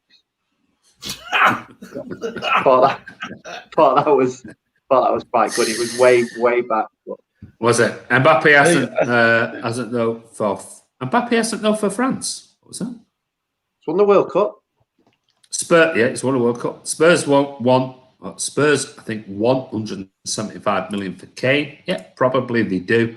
Say ain't one-man team. I agree with that. Does no one else think that the club will have any potential target under wraps? We've got scouts all over shop. Yeah, I mean, this is the thing. I don't think this is a conversation that's suddenly come up in the last 24 hours. I think this is something that has been 2-3 months in the reckoning. These guys are the best at what they do in world football. They're run by, they're run by Khaldoon, who runs 2 or 3 of the biggest companies in the world. You know, and Bala and everything else, and you know, it's like, Jesus, they know what they're doing. Let's leave it to them. It happened with De Jong as well, though, didn't it? Yeah. Well, Frankie De Jong wanted the whole thing with Frankie De Jong was another thing. We just City walked away. Spot and Andy deserve a prize for that. I don't know what that is. Kane, Foden, Sterling. Yeah, be excited. Charlie Everett says he didn't score in the international break, Andy. Ross Guys, yeah, he didn't. It's Tom Haaland. So anyway, But he rumor has it he did build a road and also he put some healthcare system in Paris. So I don't know if that's true. Don Hutchinson told me. Oh, did who will go? Must be Mendy Garcia. Very quickly then. What about Joao Felix? I don't think City, I'll be honest with you, God's power. I don't think City are going to pay that type of money for somebody who's not a natural striker if they want it. If they want a false 9, I think he'd be brilliant. I really do. I think he's a good player. But anyway, very quickly, round the room. Ross? I totally get by the way, some fans' comments on Harry Kane. If you don't, and not just on our chat tonight, but what I've read this week, if you don't think that Harry Kane's a good footballer or a good centre forward, wow, I would start watching another sport. He is mustard. I think Pep has a serious eye on Harry Kane. I really do, in my opinion. Well. And that's why I think they'd be quite relaxed over the Haaland thing. Like I said before, if he's going to be touted around every 2-3 years, is it a problem City want when they know they could get Kane here in 4 or 5 years out of him? And he might be injured, you know, but he'll still bang you in 20 goals a season. No problem whatsoever. But anyway, if you had to take 3 of them, the 3 we talked about, Mbappe, Haaland or Kane, who would you take right now? If you can spend whatever you like. You can spend whatever you like. Right now, I'm taking Kane. Easy. Okay. I'm taking Kane. He's proven in the Premier League. He's scored 34 in 50 internationally, I think, something like that. He's a proven striker. I think he'd be unbelievable in our team. I could see him breaking all sorts of goal-scoring records in City's team. And it would be amazing to say to Spurs, the Arsenal fan who's played for you now plays for City.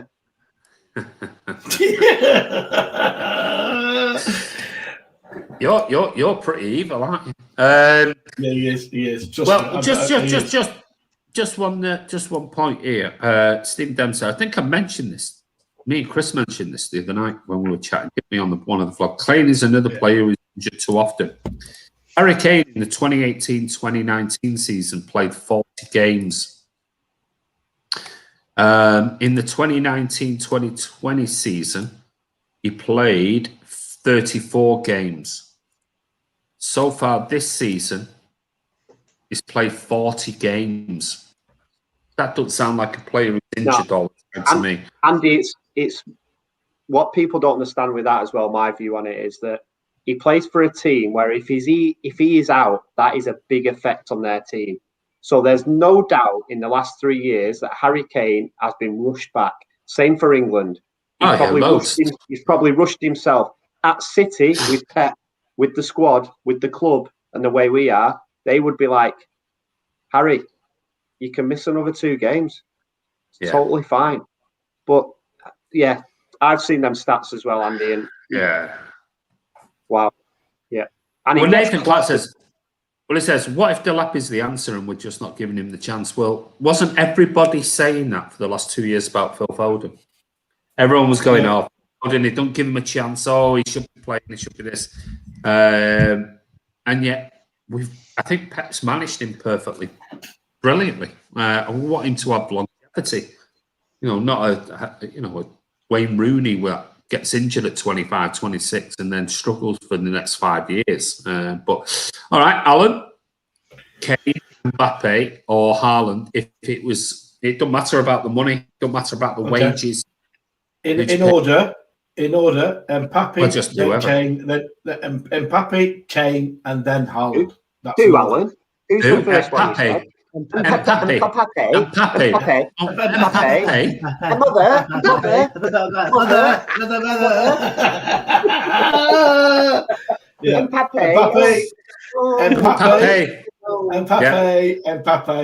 Mbappe, Kane, and then Haaland. That's the right order.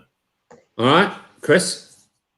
Just before I get to that, Andy, I've seen a few comments about Lautaro Martinez. Right now, I have not seen enough of this lad. Right, but the only reason I've seen anyone say why we should get him is because he's Argentinian, and I just think it's mental. His scoring record's something like 1 in 3. I mean, unless he is a brilliant sort of link-up player, then I just don't get this Lautaro Martinez loving. People who are saying, I'm just looking at his stats now.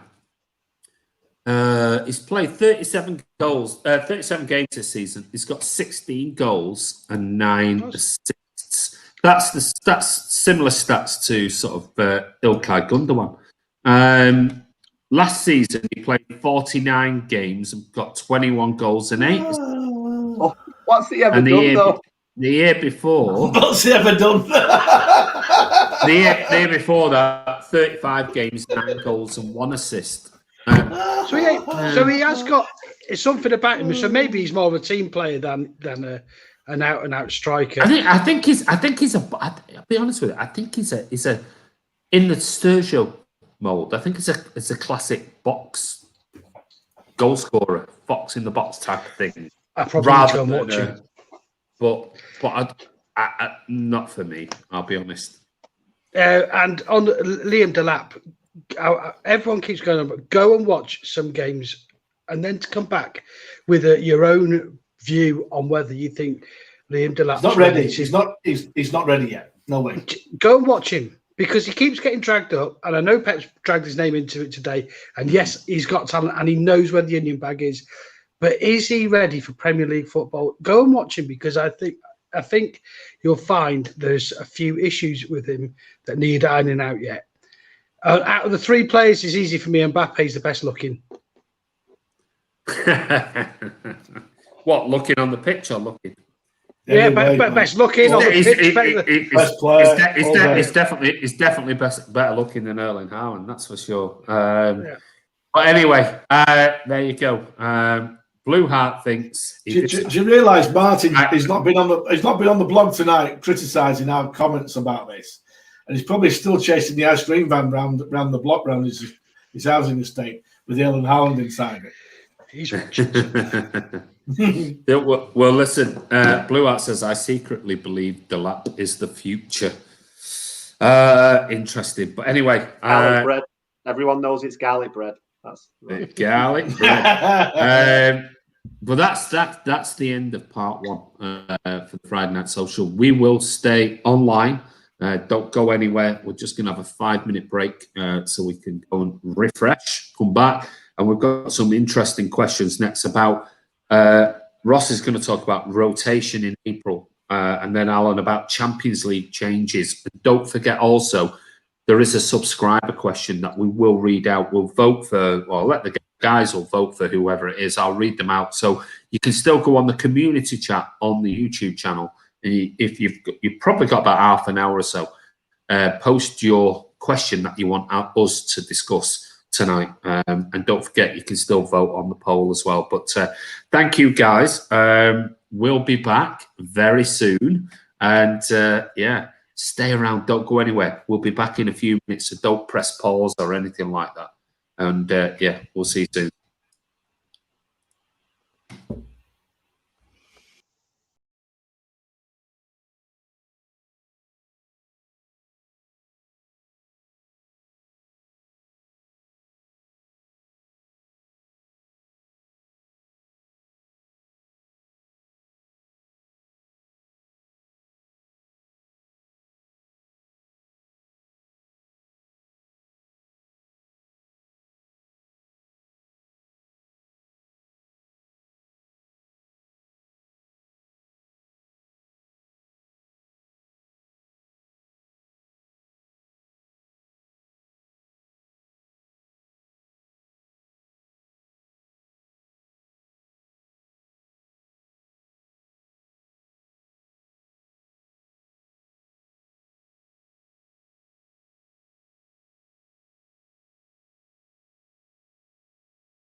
Hi guys, it's Andy from mcfcfantv. Let me just remove this off here. There you go, we're back. And the guys, yes, the guys are back now. Welcome back to part 2. And as usual on Friday Night Social, it's a long one, so we have to take a little bit of a break so we can go and get some refreshments, go to the toilet, do whatever, and you guys can do exactly the same. So let's bring the guys back. I know looks like Ross is having his breakfast there. He probably is, but I'll bring Chris in first. You all right, mate? I am, mate. You're refreshed? New Moretti? New Moretti, been to the toilet, had a twirl, all good. There we go. That's what it's all about on the Friday Night Social. I've still got 93 people on. We had 125 on before. Let's hope we can get that back up to 125 people on. That'd be fantastic. But let's bring in... Oh, Alan's eating. I'm not sure whether you want to see this, but there he is. Look at him. He's having his breakfast in Tasmania. Can't hear you. Can't hear you. I'm on crumpets and a coffee, so there we go. You can't beat a bit of crumpet, can you, Alan? No. A bit of rubber crumpet. Right, let's bring Ross in. He's having his coffee and his breakfast as well. He's been out to the shop and got a coffee. Well, it's the only bit of crumpet that Alan's ever got. So there you go. How did they know that was not coming? Yeah, I have my lovely wife, son and dog just brought me a flat white and a bacon and egg balm. Hey, listen, he's showing the twirl. And we've now got the garage door open because, Alan, I'm not sure what it's like in Tassie, but we're already at 21 degrees here. We're going to be 32 here today, so we're doing well here. It's going to be nice and warm and hot. Right. Yeah. We'll just go back to yeah, that's better, isn't it? Much nicer. Nice and warm up. My missus bought these today. Oh, what they like? Oh my Lord! She just. I went in there and I thought, what are they? Where I've had them before, absolutely gorgeous. Oh my Lord! Tell you what, though, Andy. At 11:30 at night, eating orange Smartie buttons. Oh, lovely, mate. I tell you what, the weather's been quite nice here this week, hasn't it? Yeah, yeah. Should we talk about the weather? Well, not unbearably hot like it must be in other days of the country, you know. Yeah, but we don't want that too hot, do we? No. Like it a little bit sort of mixed. A nice 12 degrees. Would you? Yeah, exactly. Would you turn on your back on your country for a bit of sun? I wouldn't, mate. No, definitely not. Definitely not. I bet you would. Hey, look, we've given him a chance to eat the sausage and balm. Oh yeah, he's got the. I think he gets them free because he works for a chocolate company, so he gets all them free. I just want to be clear that I am no way associated with the chocolate company that Andy's shown because I work for an artisanal premium one. Thank you. just expensive, Ross. I think you'll find. And Charlie did a chocolate factory. There you go. So there we go. Hey, listen, I said a big shout out to my Auntie Liz in Sydney. It's her 80th birthday. I lived with her when I was out in Perth and Sydney back in the late 80s. And it was her 80th on Monday. And so happy birthday to my Auntie Liz. And I sent her some stuff from Victorian Sweets. And it was like, because she's Scottish. It was like Tunnet's tea cakes and Tunnet's wafers and shortbread. So happy birthday to my Auntie Liz. She's 80. Anyway, on to the next part of the show. And thank you. Let me just go back and just say hello to everybody. Susan, they're all having their breakfast. They are. Just to say, Andre Silva played for Frankfurt. It's only 38 million. Don't think we'll be interested, I'll be honest with you, Blue Art, but who knows? No Balti pie, lads. No, not this time of night. Just had a fish pie about 2 hours ago. Rossi and Alan's having their weak soy decaf latte. So that's Patrick, who lives in Sydney and wishes he lived in Melbourne because Sydney was he's always down here, and he's always down in Melbourne. And actually, on my I have to turn this way because I'll go off screen. One of my shirts is actually from the China signed. Wanted to keep, but I won it in a raffle. So thanks a lot, Patrick. You went all that way, didn't see a game, but got me a full signed shirt. So thanks. Oh, a bit of banter going off now between the Melbournians and the Sydneyans. Who's looking forward to the UCL football midweek? Said Yusuf. Yeah, absolutely. I'm just having them, Andy. So nice. Oh, are you? Amazing. Never before. You lot are lucky having breakfast already. Giving me toothaches at Alec Johnson. Monday and Tuesday it was 20 degrees. It's been very warm here this week. Gorgeous today. Moretti rules. Yes. There you go. It's a good bit. 22 here on Monday. It was very warm. Andy, we post a link to Claude just giving for his funeral. I have it, but wanted permission. Yes, mate, I'll allow that if you post it on here, mate. Yeah, normally any links we don't allow on here. But if it's just giving for Claude's funeral, you can post it on here, mate. Make sure it is definitely that one. You know, that's all I'll ask. And yes, we spoke about it the other night. Very sad. Very, very sad. Rest in peace, Claude. Absolutely. Ross's vegan chocolates. Oh, he's coming back, mate. He's coming back at you. Let's see who else is on. Oh, somebody likes bunnies. Is that? Happy birthday, Auntie's auntie. Hope Auntie Liz is a blue. No, she isn't, mate. What? She's no. My auntie Liz back in the 80s got me into Billy Connolly and all sorts of stuff back in the 80s. So before anybody really knew about Billy Connolly, she got me into him because she was just like, she's a proper. She didn't really like football, but she loved all the really, really good comics, and yeah, she's an amazing woman. Let's wait for Haaland to come to us, Blues. Let's see. Melbournians versus Sydneyans. Is that like Manx versus Scouse? Maybe it is. Yeah. Rossi and Alan, miss you lot, mate. There you go. Says Patrick. Legan Sweet says he means me, by the way, not Alan, because I think last time Patrick came all the way from Sydney to watch a match. Guess where Alan was? Out with his IT friends. Recruitment friends. Friends.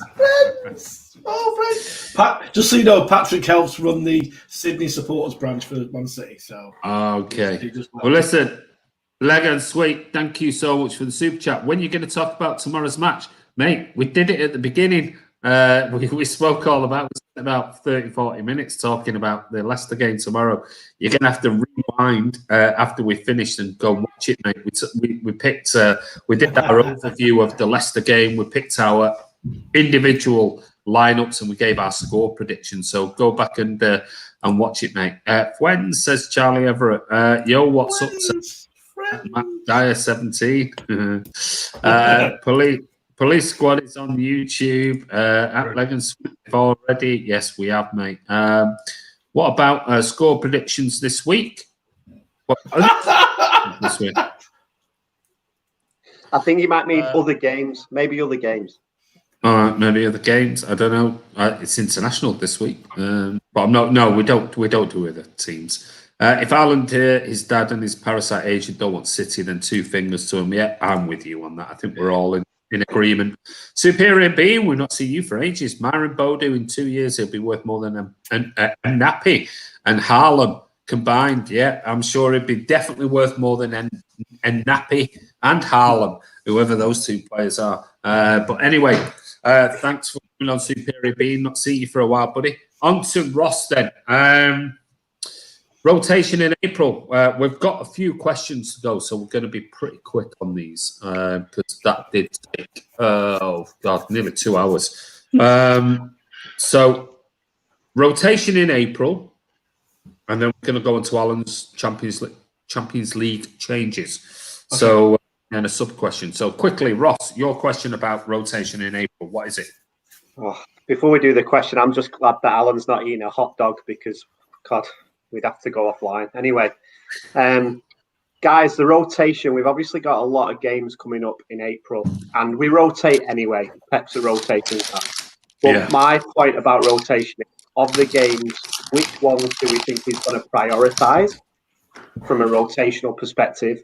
And do we think he's going to introduce a spine? So a set of players building on a couple like the Diaz's and the KDBs that won't be rotated, and that will play throughout April to give that stability. And it's going to be players around the edges that he's going to rotate rather than the whole squad. So, i.e., will he have a back four that he just sticks with a back four? Will Delicious play every game, etc., etc.? But just thoughts on the chat, on the group, what we think the rotational policy, if you like, will be for April. And I'll go to Chris first. Yeah, I think he'll continue to rotate, Ross. I mean, there was talk that in the season that he'll play players who are in form, and that towards the end of the season he wouldn't rotate so much. But I think he's going to have to, mate. I think we've got 7 games this month, and then we go. If we get through in the FA Cup and the Champions League, then May's just going to be just as busy again. So, yeah, I think he'll rotate everyone. I think he has had a bit of a spine, or a few players who don't get rotated out very often. And Diaz is one of them. Edison, obviously. Rodri, Gundogan, Kevin De Bruyne. I think you'll see them in most of the games. I'm not sure there's any games at the minute that you'd say, well, yeah, you can afford to rest people. If City beat Dortmund 5-0 in the first leg at the Etihad, you might rest somebody for the second leg. But now, when we talk about a cup final, a cup semi-final, you cannot be resting players. And in the league, I'm sure they want to wrap that up as soon as possible so that in May they can rotate and have a first team, if you know what I mean, that they can pick. For those. Chris, you mentioned a player there, actually. We've got a couple of cup games coming up. What do you think about Edison? Do you think Stefano will stick with Stefan in the league and the FA Cup, for instance? I think he might stick with Stefan, mate. I don't know about for finals. I mean, we've seen in the past, that we have, Carabao Cup finals had our second keeper in goal, so that wouldn't surprise me. A Champions League final might be something completely different. Do you know what I mean? I think Edison's the number one. A keeper's a different. As long as he's mentally fresh, then he's fine to play every game, really, isn't he? But I can see Stefan playing in the Carabao Cup final. He might even get played in the FA Cup games as well. Champions League, maybe not. Yeah, not Champions League. Yeah, it was more about the FA Cup. Andy, what do you think? Well, I'm just looking at the fixtures, and obviously we've got Leicester tomorrow, 17:30 kickoff, and then Tuesday we've got obviously the Dortmund game, the home leg, and then we've got a 4-day break until we play Leeds at home on the 10th, Saturday the 10th at 12:30 kickoff. So you've got to bear in mind Tuesday. We're at home, so it don't really make a big deal of difference. So they've got Wednesday, Thursday, Friday, and then Saturday early kickoff against Leeds home. But then the Wednesday, we've got another 5 days then before we go to Dortmund. But the problem being is that it's going to be away, and we are going to be playing away. We're going to have travel time and things like that. From the 14th of April, we've only got 3 days to the semi-final. Which is on the 17th of April, Chelsea, obviously, and that I think that's the period there. I don't think he'll do too much rotation for tomorrow. Well, maybe I did say he would rotate, but I'm talking about the Dortmund game to the Leeds game to the Dortmund game. I don't think there's going to be a lot of rotation from his best squad. What's going to happen in the semi-finals though, because that's only a few days later. And that could be the big one, because then we have a 4-day break before we play Villa away on the 21st of April. And then 4 days later, we've got the final against Spurs. And I think that period there between the Dortmund away, the Chelsea semi-final, the Villa game and the cup final, I think that will be the time when he will rotate, dependent on what happens in the first leg against Dortmund. As for the FA Cup, we know Pep rotates anyway. And I was just writing down there, we've got Sergio back, we've got Ake back, we've got Mendy back. We've got Bernardo, KDB, Mahrez, Foden, Sterling, Torres, all vying for places as well in this squad. And he's going to rotate. He is going to rotate because after the cup final, we have a break then until the 1st of May. So we basically have, 5-6 days, almost a week before we play Palace, and then a week before we play Chelsea at home, and then 4 days before we play Newcastle. So once we hit May, we're back to some normality again of between 3 and 6 days between games. It's just going to be that period for me between what happens in that Dortmund leg. That's why I think he might rotate tomorrow, and he'll put everything into that home leg against Dortmund, see what happens, and then we've got Leeds, Dortmund away again, then the semi-final. But we know Pep rotates notoriously anyway. So who knows? What about you? Yeah, I mean, I'm quite happy with the way Andy and Chris have commented on that question. I mean, if Alan would have turned, he's here, Alan. What are your thoughts, mate? He's not going to let this go, is he? No, it's not. It's not. It's just give up, please, Andy. He's rotated at least 5 players per game in the last 6 games. Okay, and I think he'll continue doing exactly the same. I think he'll rotate players tomorrow against Leicester. He trusts all the squad players, let's be honest, and he does. Whoever we put in, he all seems to do a decent job this season with the amount of games we've got. I think the only certainty in the team is Edison. I think the rest he will rotate.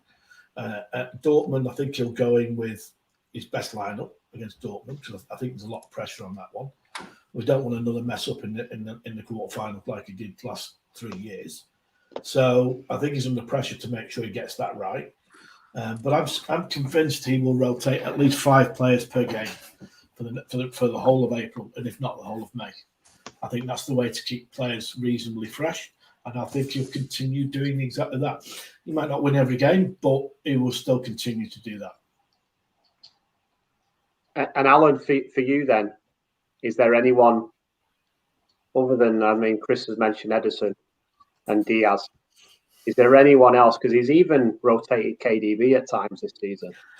Is there anyone this month who you wouldn't? So who would be? Is there any players, I suppose, what I'm asking you guys, who need to feature in every one of these games?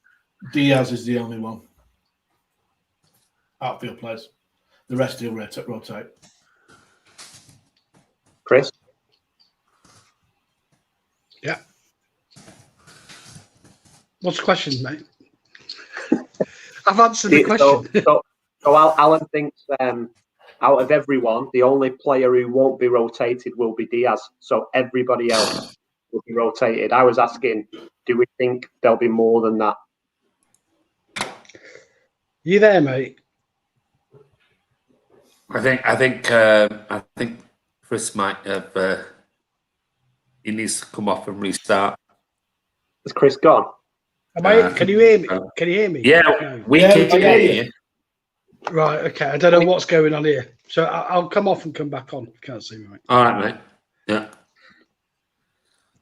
Yeah, I think looking at it there, I mean, Charlie's just said there, not just yet, Andy, mate. If we get through the quarterfinals UEFA Champions League, we will have the semi-final UEFA Champions League at the end of April, make no week off. Well, we will, because there'll be Premier League games will move. The Crystal Palace game, things like that might have to be moved because we can't play a game Champions League and 2 days later to play. They're not going to do it. They will move it. They will definitely move it. But there's going to be, I think Leonard said here, competing in all 4, you need rotation. I think we do. I think we definitely do. I agree with the rotation. So for me, my personal view on it, and then Chris and Andy be interested. I know Alan's just said Diaz. For me, I would play Diaz and Stones pretty much every game this month. I would also play KDB and Sterling because I think with those 4, you can then rotate enough, and Gundy pushes that for me as well. But with those 4, I just think this month will all be about shoring that defence up again, keeping it tight. And I think KDB and Sterling are the big game players. And I know there's a lot of views on Sterling, but when he's in our team, we're much better balanced. And I think if we can get through this month without losing a game, then that word we've been mentioning could actually be on. Well, we'll see. We'll see. I don't think it's a possibility, to be honest with you. I'd be very surprised. I would. I just think it's too much. And I personally don't think Raz is worthy of a permanent berth in the side. That's my not at the moment. He's not playing well enough. No, his form isn't good enough to suggest he should be playing every game, in my opinion. Not when there are players like Mahrez and Phil Foden who are in form. So I don't think it's fair to say that that they should be losing game time when Raz is. I think he struggled quite a bit this season. I don't think the two players you mentioned, Chris, suffer when I'd still have Foden and Mahrez in the team with Sterling. I think you got Bernardo. Bernardo's a decent season. For me, Sterling, whether he's playing well or not, the balance of the team is better. I agree with Ross. Yeah, I know you two are big Raz fans, and I'm somewhere in the middle. I don't dislike Raz, but I don't think he's had a great season. I don't think he's had two great seasons, if I'm honest. He scores his goals. But, for me... I agree with Chris. For me, he's not been our best player. And I don't it's not. 30 goals season. I don't think it's about best player. It's about what makes the team tick. And, again, 13 goals, 10 assists, and he's had a shit season, according to you. I don't say he had a shit season. I just don't think he's a great season. And this is another thing that City fans seem to do. You can't sit in the middle somewhere. He's either fucking great or he's fucking shit. All right, he's okay. All right. Well, you said, all right, not a shit season. You said, I don't think he's had a good season. Well, it's got 30. Here we go. It's got. No. Hold on a second. Hold on. Calm down, Alan. Calm. Chris has just said, I don't think he's had a good season. I just said he hasn't. Hold on. Calm down. I've just said, Chris said he's not had a good season. He scored 13 goals and 10 assists. Last season, he said, and I didn't think he had a good season last season. He scored 31 goals and 10 assists. Back that up. 41 goals and 20 assists in 2 seasons. And he's not had a good season for 2 years. What is a good season is my into that. What is a good season? I don't understand what is a good season then. Okay, well let me tell you what I see. You said Bernardo. No, let me talk. Right, I watch what's happening on the pitch. Right, he loses the ball a lot. He doesn't take his man on enough.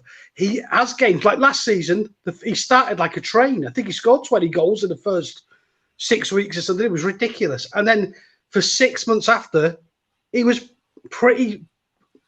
He wasn't great.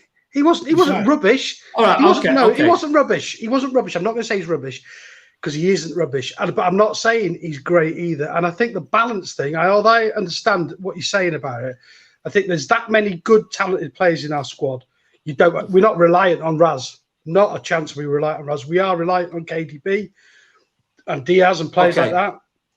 Right. Well, if that's the case, then if we're not reliant on him, and you take out 41 goals and 20 assists out of this Man City team, who would you replace him with then?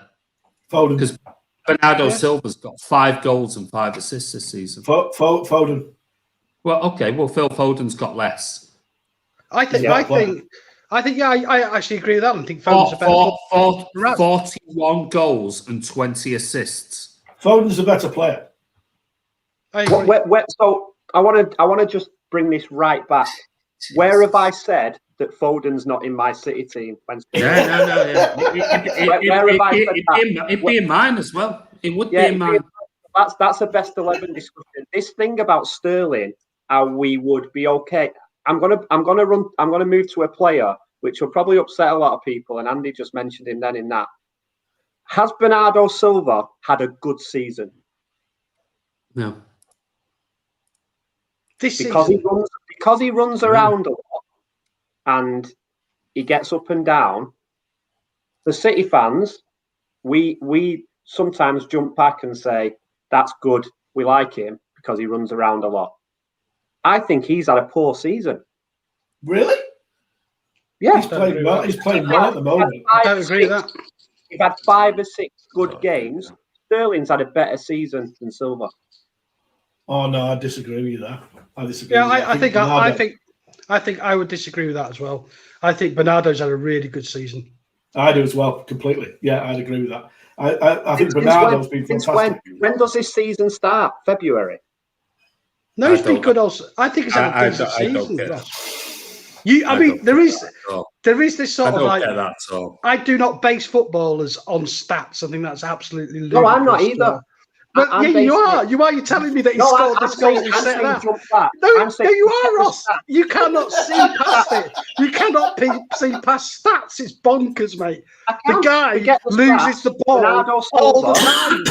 He stumbles. I agree with you. He stumbles and the most big chances. So Bernardo Silva doesn't give the ball away. Not as much as Raz. That we have players in our squad who people just jump. Another one's Walker. I tell you, Walker. Cancelo's better than Walker, and I know you agree with me on this one, Chris. But he's another player that I'm using. Here's another one then. Mahrez is a perfect example. Mahrez has had a better season than Bernardo Silva. Without looking at stats. I think Mahrez had a very, very good 6 weeks or so. A very good 6 weeks, mate. But when Bernardo doesn't have bad matches, in my opinion. I agree with you. I agree with you. Come on, mate. He's had some shockers. He's had some shockers this season. Well, I'm just looking at the comments and no one's agreeing with you two, so maybe, I'm just saying. Well, that's fine. When Bernardo's in the team, City play well. Simple. Yeah, I agree. You don't need flashbacks. Like Fernandinho, he's the guy who does all the work. Yeah, I agree with the comment that just come up. Bernardo's had a better season this year. He'd struggled to have a worse one than last. He struggled to have a worse one than last year. He did have a poor season last year. But again, I don't know where I've said Bernardo has had a worse season than last season. I've not said that. I said Sterling has had a better season than Bernardo this year. In your opinion? That's what I've said. And Sterling had a better season than probably 20 players in the squad last season. Bernardo did not have a good season last season. Now, whether that was the stuff that happened off field or whatever, not sure. But I think Mahrez has been really good of late. I mean, really good. I put him in the squad for tomorrow because I think he has been that good. But Riyad Mahrez, when he has a bad game, he has a stinker. And I would not say that. I wouldn't say that Bernardo Silva's the same sort of player. My point's proven though in my eyes. This is my opinion, right? Everyone's getting. It's not proven, then, is it? No. All right. It's just your opinion. My opinion, though. I've seen the comments. Bernardo does a lot of work we don't see. Right. So if we don't see it, how do you know he does it? So that's one question because none of us see it. So how does everyone? Oh, I can't see Bernardo on my screen, but he's doing something that's good. Well, what about Sterling then? Because go back and watch some games and look at Sterling's tracking runs for defending. Look at him getting in the box in positions where no other City player is there. Not Bernardo, not KDB, not Jesus, not Aguero. He's the only person in that position. Right? Go and watch that. That's factual. That's in the games. People go and watch that. Go and see if Bernardo makes them runs. Hold on. We've just been talking about facts, right? Leonard said Chris speaks facts. Well, the only facts you can speak are stats. They're the only facts you can speak, because otherwise it's all subjective. It's all about what you... Stats are subjective, aren't they? Well, they're not, because the facts... How can they be subjective?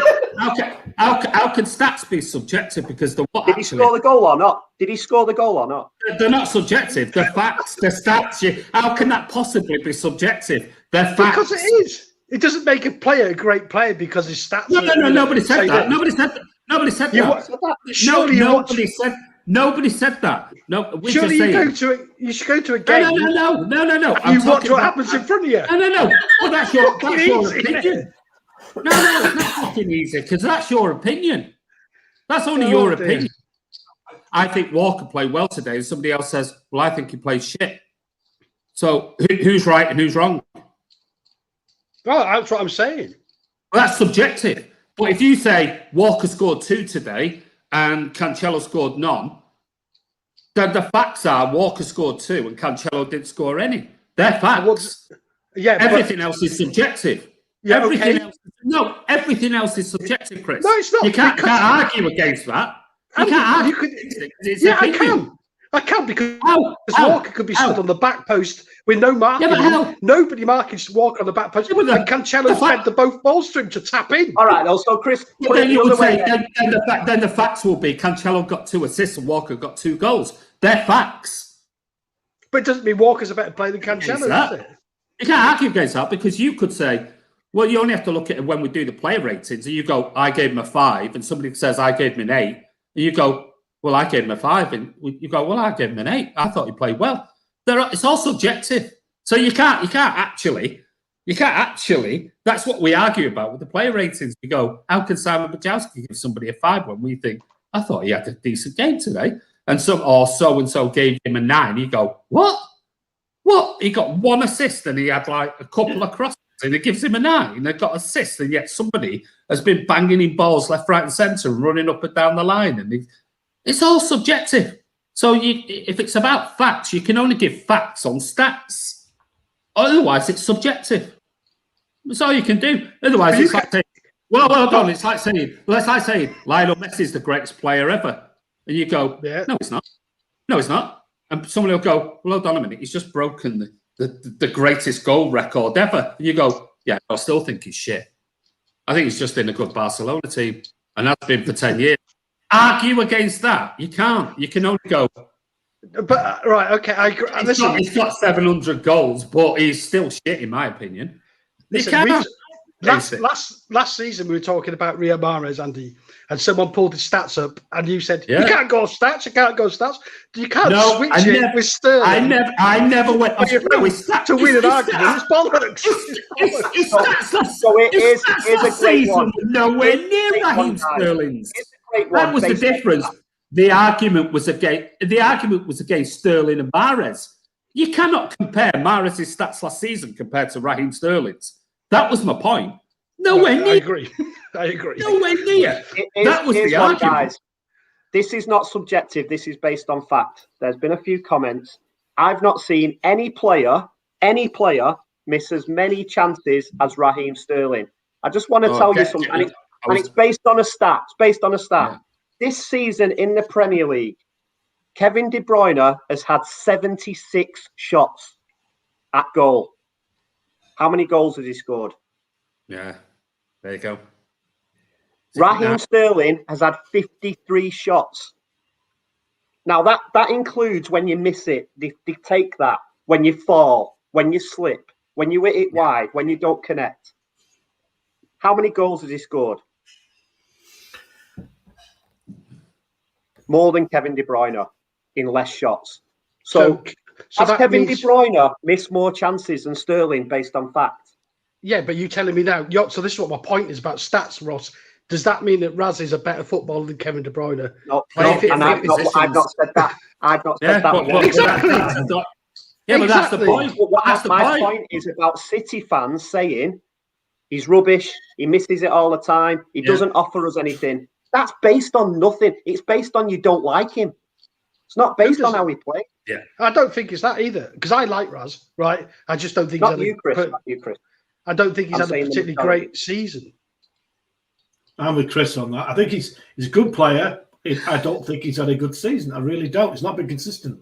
And at the moment, our two best players out wide are Foden and Mahrez, without any shadow of a doubt. Okay, but Bernardo plays inside. Tell me, what is it? What constitutes a good season, guys? What constitutes a good season? Performances, overall performances, in my opinion. So would you rather Sterling be a 10 out of 10 every week? No, I'm not saying. Not score any goals. No, mate. I would. His performances consistently have not been that good. He'll have one Did good Gary game in Lineker every play 4. well every week? Did Gary Lineker play well? I'm not saying that. But if you're looking at players at the moment, Sterling wouldn't get in our best team. What? He wouldn't. Not at the moment. At the moment, you'd have Foden. You're delusional. No, he wouldn't. I tell you what. There's one person who would disagree with every one of us, and he'll pick. Well, not disagree with us, but there's one person who, if you asked him what his best City 11 is, and I bet Sterling's in it. I bet Sterling's in it. And don't we say we all trust him? Yeah, we do. And he's the best manager in the world. Yeah. But we don't know that's what he would pick, do we, Rosso? You're just surmising. Oh, I tell you what, I'll put my money on our best 11 from Pep, Sterling would be in it. Now, anyone who thinks that's your opinion, if you don't agree with that, but Sterling would be in Pep's best 11. I'll tell you what, the comments has gone mad on this one. Charlie says Sterling hasn't been playing well for the past 3 weeks, but I'd have him in my team all day. That says still being in all competitions, Ross. That's true, Mark, not individual stuff. It's a team game. Yeah, sure. Exactly. That is why I brought the point up.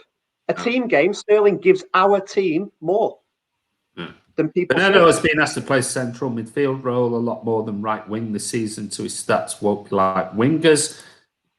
You're right, Uwe. You only have to look at Ilkay Gundogan, mate.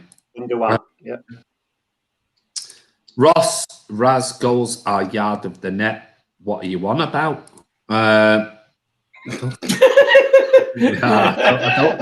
you know what? So what if they are?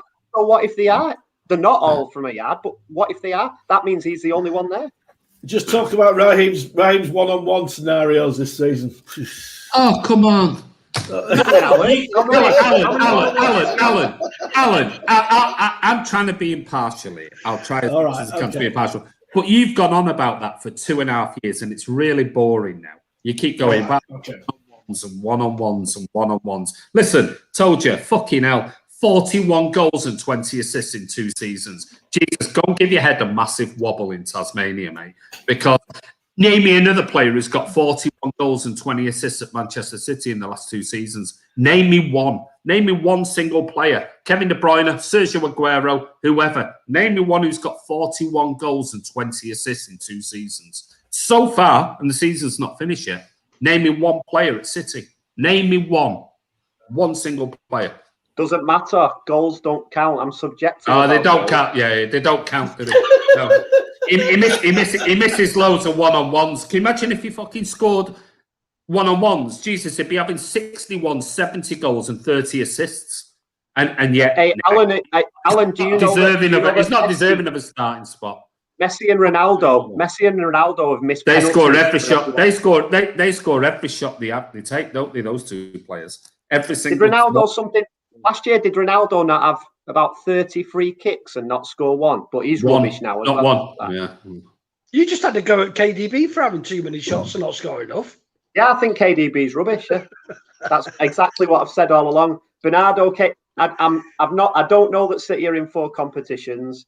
It's not a team game. I think my whole point, right back to the fact, was Sterling in my team would not be rotated this month because it's an important month and he adds to the team.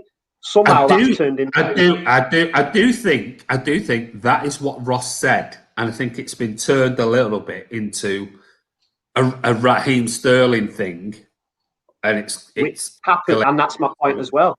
It's all about, and then we got onto Sterling's not. And this is a bit like the Martin debate of name me 5 players who are better than Fernandinho. Name me what is a good season, because if Raz is having a bad season, I will take Raz or any other player, whoever it is, to have a bad season and contribute that much. If that's what we're saying now, if we want to go back to the heyday where, we played brilliant today, but we got beat 4-0. Well, you guys go and do that. But what Sterling got to do to get recognition? So he scores over 20 goals and it's an all right season. He scores 14 goals and it's a bad season. Yet we love Bernardo Silva because he runs up and down. Now, that's a bit of an extreme example. That's very dismissive of Bernardo's true worth to the side, Rossi. I think that's a really poor thing to say, if you don't mind me saying. But would he be in our best 11, Bernardo Silva? I don't. Right now, I think I'd put him in ahead of Raz right at this moment in time. Bernardo Silva over Raheem Sterling? At this moment in time. In what position? Oh, yeah, where? No, I wouldn't have. I'd have Foden on the left.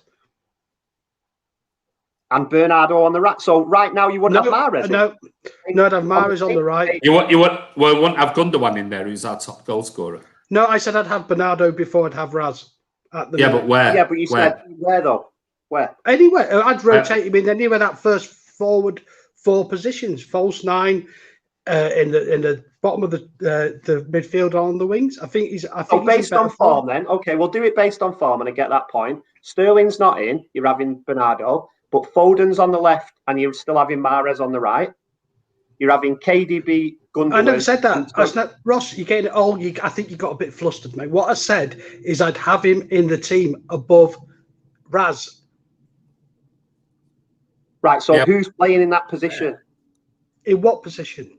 In Raz's position. What, left wing? At the minute, for me, I'd have Phil Foden in that position. Right, and who's playing on the right?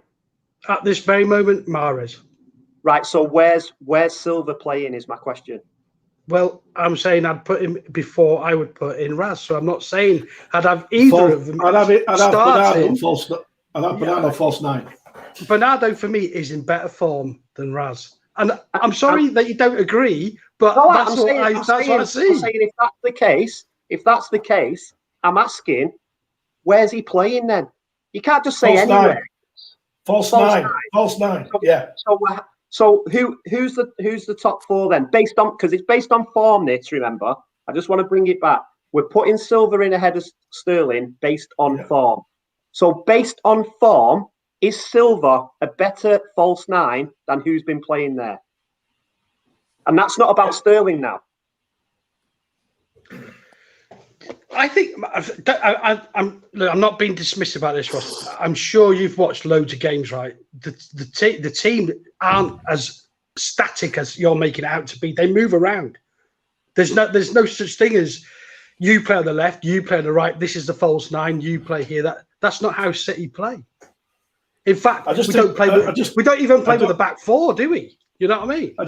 I totally agree, but I'm saying based on form in that front 4, because this is what it is. Based on form, Sterling's not in the team. Okay, I take that.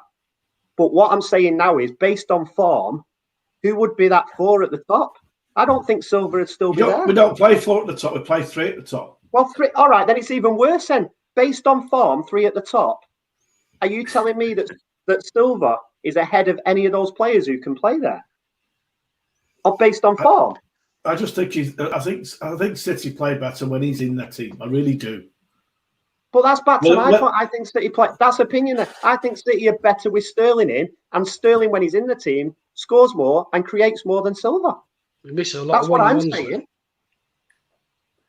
But I mean, scores more and creates more than Silva. I mean, that's fact. Bernardo, I do think, brings a lot of energy and everything to the team. I definitely do think that he does. It'd be nice if we can get them all in and rotating around. And that's what we're doing, isn't it? But I think it comes down to a choice of everyone's got a choice. Pep will decide. But it's Leonard London said Bernardo's best season is better than Raz's best season. I mean, that just is that? Absolutely. I mean, it got when he won Player of the Year, but that was 2 years ago. But you can't. In this position, and he doesn't. Please do not tell me Bernardo Silva is a deep lying defensive midfielder. He's not. He's an attacking midfielder. He plays right, left, in behind, number 10, false 9 sometimes. Which means how many times? I would love to know if somebody can tell me how many times we've seen Bernardo Silva shoot at goal and get nothing.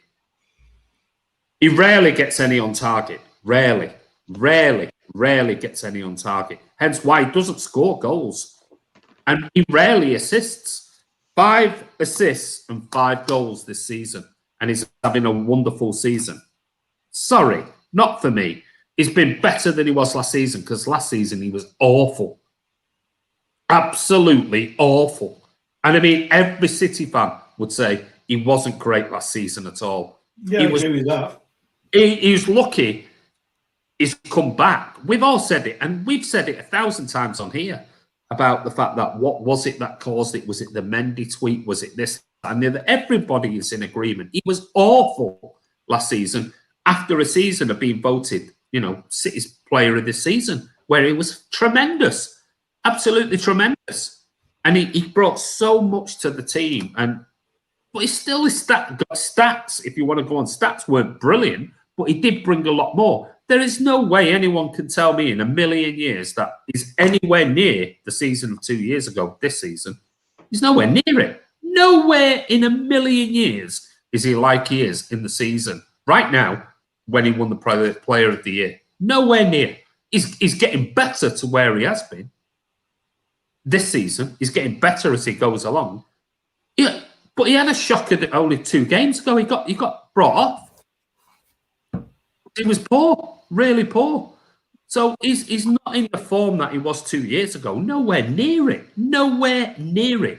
But I do think he does bring an awful lot to the team. And I don't think it's about, is it Bernardo over Raheem Sterling? I don't think that's the argument. And I do think there is a balance in there that Bernardo definitely brings, definitely. But I mean, it's everyone's opinion. It is, and we can debate it all night long. I think Bernardo Silva a couple of years ago was exceptional, brilliant, but then for the last 2 years he's not replicated what he did 2 years ago. He hasn't. He simply hasn't. He's not even reached 75-80% of what he was 2 years ago this season. But he's getting better as the games are going along, bit by bit. I wish I would have picked it up. So I'm not having to go at Bernardo, by the way. I'm just saying how we sort of liken to a player who perceived runs about a much. I had a look at the stats. In the 18-19, where we ran the most as a team, Bernardo, when he had arguably his best season, wasn't even that. I think KDB and someone else moved more than him. Sterling averaged just less than a kilometre a game and did 3 times as many sprints. But Sterling is perceived as lazy, whereas Bernardo's not. So that's where I'm trying to get to with City fan. That's what seems to happen. But I'm saying, taking the comment about form, and Alan, to your point, 3 up top, based on form right now, Silva wouldn't be one of those 3. Neither would Sterling, but Silva wouldn't be either.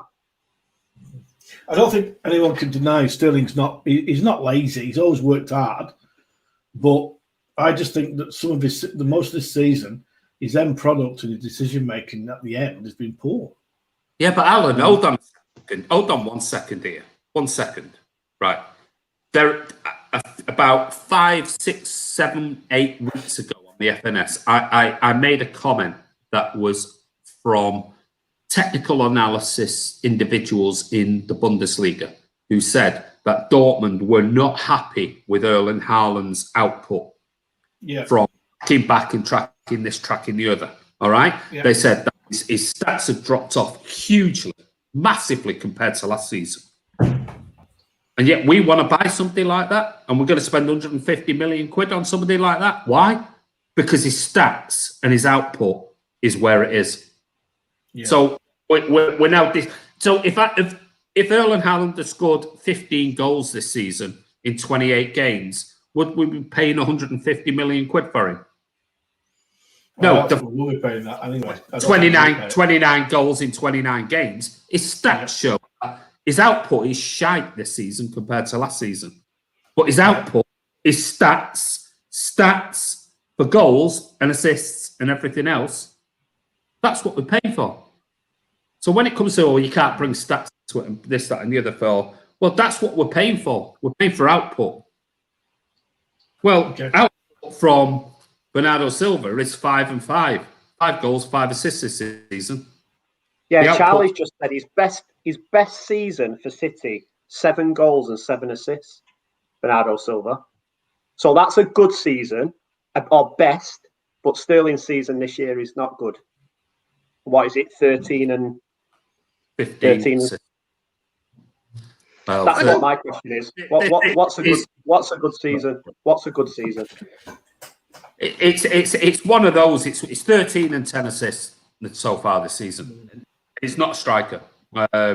He's a winger playing on the left, and people argue he should play on the right and all that type of stuff. So it's one of those, and I think Bernardo and Raz are 2 different players, but they both play in that attacking role. They both have jobs to do.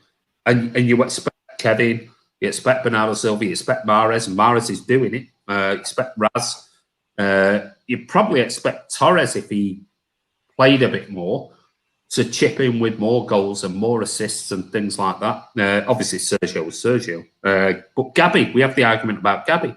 He has that opportunity of playing as a striker and across the front line. His stats are not great.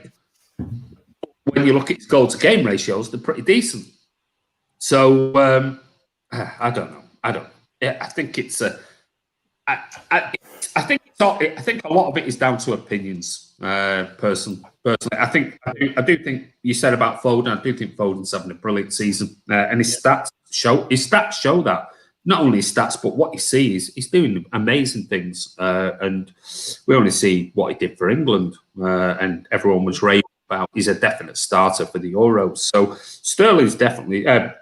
Foden's definitely doing it. I'm in the Ross camp with. I do think Raz brings so much more that people don't see. All they see is that always one-on-one or he misses this, and the runs he makes and the amount of times on these watch-alongs and things we do, you go, why has he not played it into him? He's made a brilliant run and nobody's played in, or who's in the box? Nobody. But I guess everyone will have an opinion on it at the end of the day. I think as well. If we're all arguing about, well, we've got Bernardo Silva, Raheem Sterling, Phil Foden, that shows you what a brilliant position we're in, doesn't it? And we could be buying Erling Haaland. Someone just wrote, Andy and Ross show some respect. I don't think there's any. I don't think Chris and Alan have been upset about what we're not disrespecting them. We're having a heated debate about opinions, and the 4 of us get on very well. So don't worry about that. I respect Chris and Alan, but it's about an opinion. I'm talking rubbish according to somebody who's probably never even been to the Etihad. But on the point of form, that Alan and Chris has brought up, I would have Foden, Mahrez, and Jesus. Oh, Andy Mills likes to jump down our throats all the time, so I won't worry about it. He does it all. If you say anything that disagrees with him, he jumps down our throats on here. Keyboard warrior. So I won't worry about it. Maybe we'll end with that then, guys, because obviously the rotations give us a good debate. So it was a good question in the end. It was. Maybe we'll end on that then. What's your? Well, we just picked the team anyway. But I think on form, my front 3 would be Foden, Mahrez, and Jesus. There you go. So we're a pretty shoddy team then. Is the conclusion. That just goes to show you, doesn't it? All these goals and assists. I think that's the point, isn't it? That is the point about it all. And this is what I was trying to say at the beginning. Because I don't think Raz is having a great season doesn't mean that I think he's shit. That's not what I'm saying at all. I think Raz is a really good footballer. It's just, and like you said, Andy, it's opinion. It's who you see and who you feel is a better player. Of course it is. Of course it is. And that's all it boils down to. And we are really lucky that we have got a Bernardo waiting in the wings or a Ferran Torres waiting in the wings. We've got lots of good players we can rotate into positions. And this season, you've got to say, at points in this season, they've all dragged us through, whether that's defenders, midfielders, or attackers. Nobody's had a 5 out of 10 season this season at Manchester City. They've all done well, you know what I mean? And I think what I was picking up on was, I don't think Ross started off wanting it to be a debate about Raheem and Bernardo. I think it just turned in for somewhere. Maybe it was him at the top in Tasmania who changed the whole topic. I don't know. Maybe it wasn't. Maybe it's Chris. I don't know. But I don't think Ross wanted it to be a Sterling versus Bernardo debate, but it went down that route. My actual point was, I just thought in the next, there was Stones and Diaz, Edison. Oh, that was it. It was the four or five main people. Would be the spine that I rotated around for April, because I think if we smashed that in April, and then Alan, I don't know if anyone noticed during that though, but Alan's had 15 crumpets. It started when Andy and Chris started really arguing, and me and Ross were doing this, and I just sat back, put myself on mute, and just started eating crumpets and watching you two argue. It was brilliant, absolutely gold. Have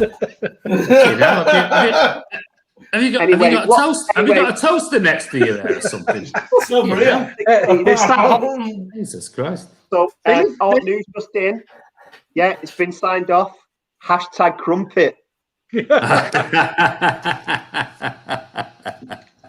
Anyway, what's to Chris's point about Mbappe? What's Sterling ever done for us? What's Sterling ever done? No, that is a good point. Sterling's done more for us than Mbappe's done for PSG. Mbappe. I like Ross. Alex says, wouldn't it be funny if Sterling scored the Champions League winner? Yeah. Brilliant. With a one-on-one. Oh, yeah, always forgiven. Patrick Mullen says, Alan the Artful Salad Dodger. Says, look, lads, this is a brilliant show, and the contribution and opinion is great. Give yourselves a big pat on the back now. Yeah, I mean, it's Jesus Christ. Like we've always said, the Friday Night Social, if all four of us were down in the pub, if we ever get there one day, that's what it would be like. We're not going to sit here and make it like, bloody sanitized TV, Man City time, where let's just make sure that everything is all PC and it's this, that, the other. But you'd argue with your mates, wouldn't you? You'd go, no, I disagree. His wife and whatever else. I think it went better in rehearsals, Andy, but Oh, did it? Oh shit! Yeah. Don't tell him we rehearsed that. She says, Andy, I've just had a request. Would you on next week's show? Will you eat hot dogs? If you want me to, yeah. Looks like he's been. Alan's off to heaven, I think. Look back, the light's taking him. That's the sun coming through the window, but there we go. Blue Art said this show is city porn. There you go. Right, we've got to listen. We might have to skip. We'll skip my question until next week. We'll do it next week. We'll talk about because I just want to. I want you guys to please vote for a community question that we'll answer very quickly. So tonight, I did ask that to get your questions in below, and we'll discuss it tonight. And so these are the questions, and we've probably got about 5 minutes. So Michael Feeney says, my question is for the memory of Claude. Anyone who is having a bad time with mental health, choose God rest Claude. Oh, sorry, that was about a comment about something else. His question was, is this the online trolling? Has the online trolling got worse since lockdown, and should the companies do something about it in the government and everything else? Football related, will we sign a striker? Who would you want to replace Fernandinho when he leaves? Tell me 5 reasons why Man City should go for Erling Haaland. Would he be able to adapt to the physicality of the Premier League? I think we've done Erling Haaland to death. If you could sign a striker and it cannot be Haaland or Harry Kane, and it has to be a realistic option, so not Mbappe, who would you sign? Oh. Well, we've covered 4 or 5 of those. Tonight. Yeah. Right. One chop your dick off. Sorry, mate. I hate to do it, but I'm going to put you in that only because we don't talk about that type of stuff on mcfcfantv, and that is, you don't know that because it never ever was published publicly in the newspaper about Claude. So please don't start making comments about what you think caused the death. We'll leave it there with regards to that one. So please don't be commenting on stuff like that on there. That's all I'm going to say. So I'll put you in a timeout there, mate. So please be respectful over that. So what we're going for, I think we discussed all of them, didn't we? We talked about it all tonight. Every bit of it, really. I think we cut with right. Okay, here we go. Right, very quickly round the room, then we go. Alan is a national treasure. There you go. He definitely is. He's old enough to be one. That's definitely for sure. Friends. Fernandinho. If Fernandinho doesn't sign a contract, Alan, who should we replace him with? Just give me one player. The guy from Russian Mönchengladbach. What's his name? Zakaria. Yeah. Dennis Zakaria. Dave Zakaria, yeah, Dave. Dave From Aston on the Line, yeah. Dave Zakaria. Hey, Zakaria. Yeah, Zakaria. Put Helen the Bell in as well. So no.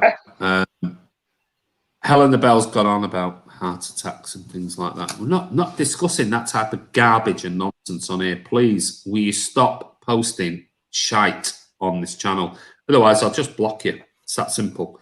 It's not the forum to be discussing about the death of another YouTuber.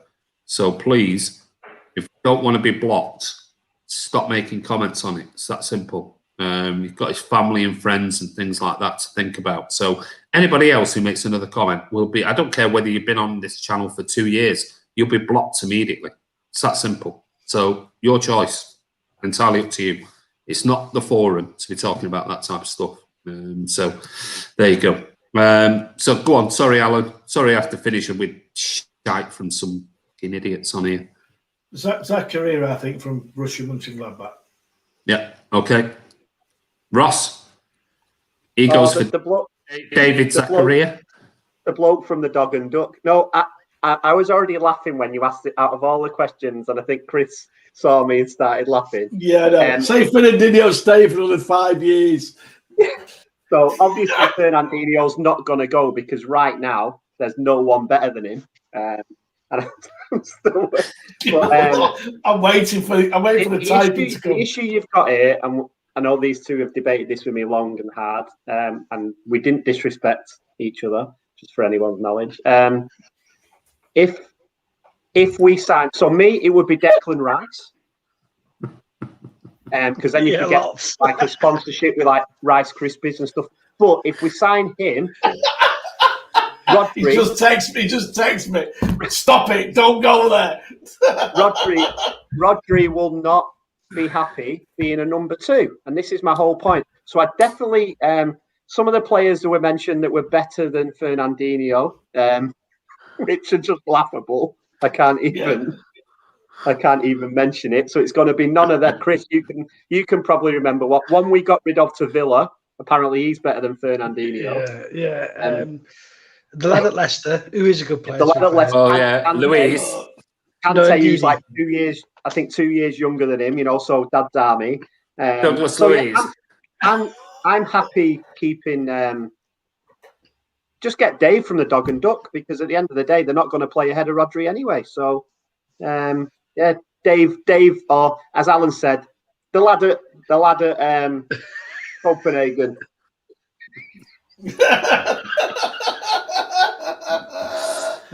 David Zakaria. There's a certain person texting me randomly here. Oh no! How about you, Chris? Chris? Can you name 5 players better than Fernandinho? Listen, I can't name one. Me and Ross are in the same boat. We don't want Fernandinho to go, that's for sure. But and I've said this, I don't know how many times I've said this on on here, but Declan Rice, I think he's a great player. I think he played brilliant for England in the week. He just, for me anyway, he just seems to have something. He spots danger, and that's something I don't think Rodri is as good as Fernandinho at. And I think Rice is really good at it, and he seems to want to go forward with his first thoughts and take it forward. And if it's not there, you go. So Chris, we just agreed on Fernandinho and his replacement. Fernandinho. Yeah. Listen, it was your turn to get wound up tonight, Ross. So that's why.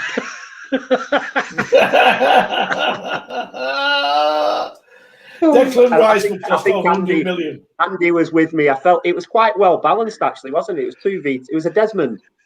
It was definitely Desmond. I'll tell you what, Andy lost it with me when I mentioned about the one-on-ones. My God, I got absolutely killed there. Dear me. just the way it is. You come on here. Absolutely destroyed me. Your choice. No, mate. You know I like your debates. It's absolutely brilliant. No worries. But it's interesting.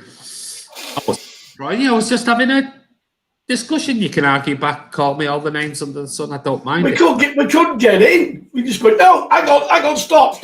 You blah, blah, blah.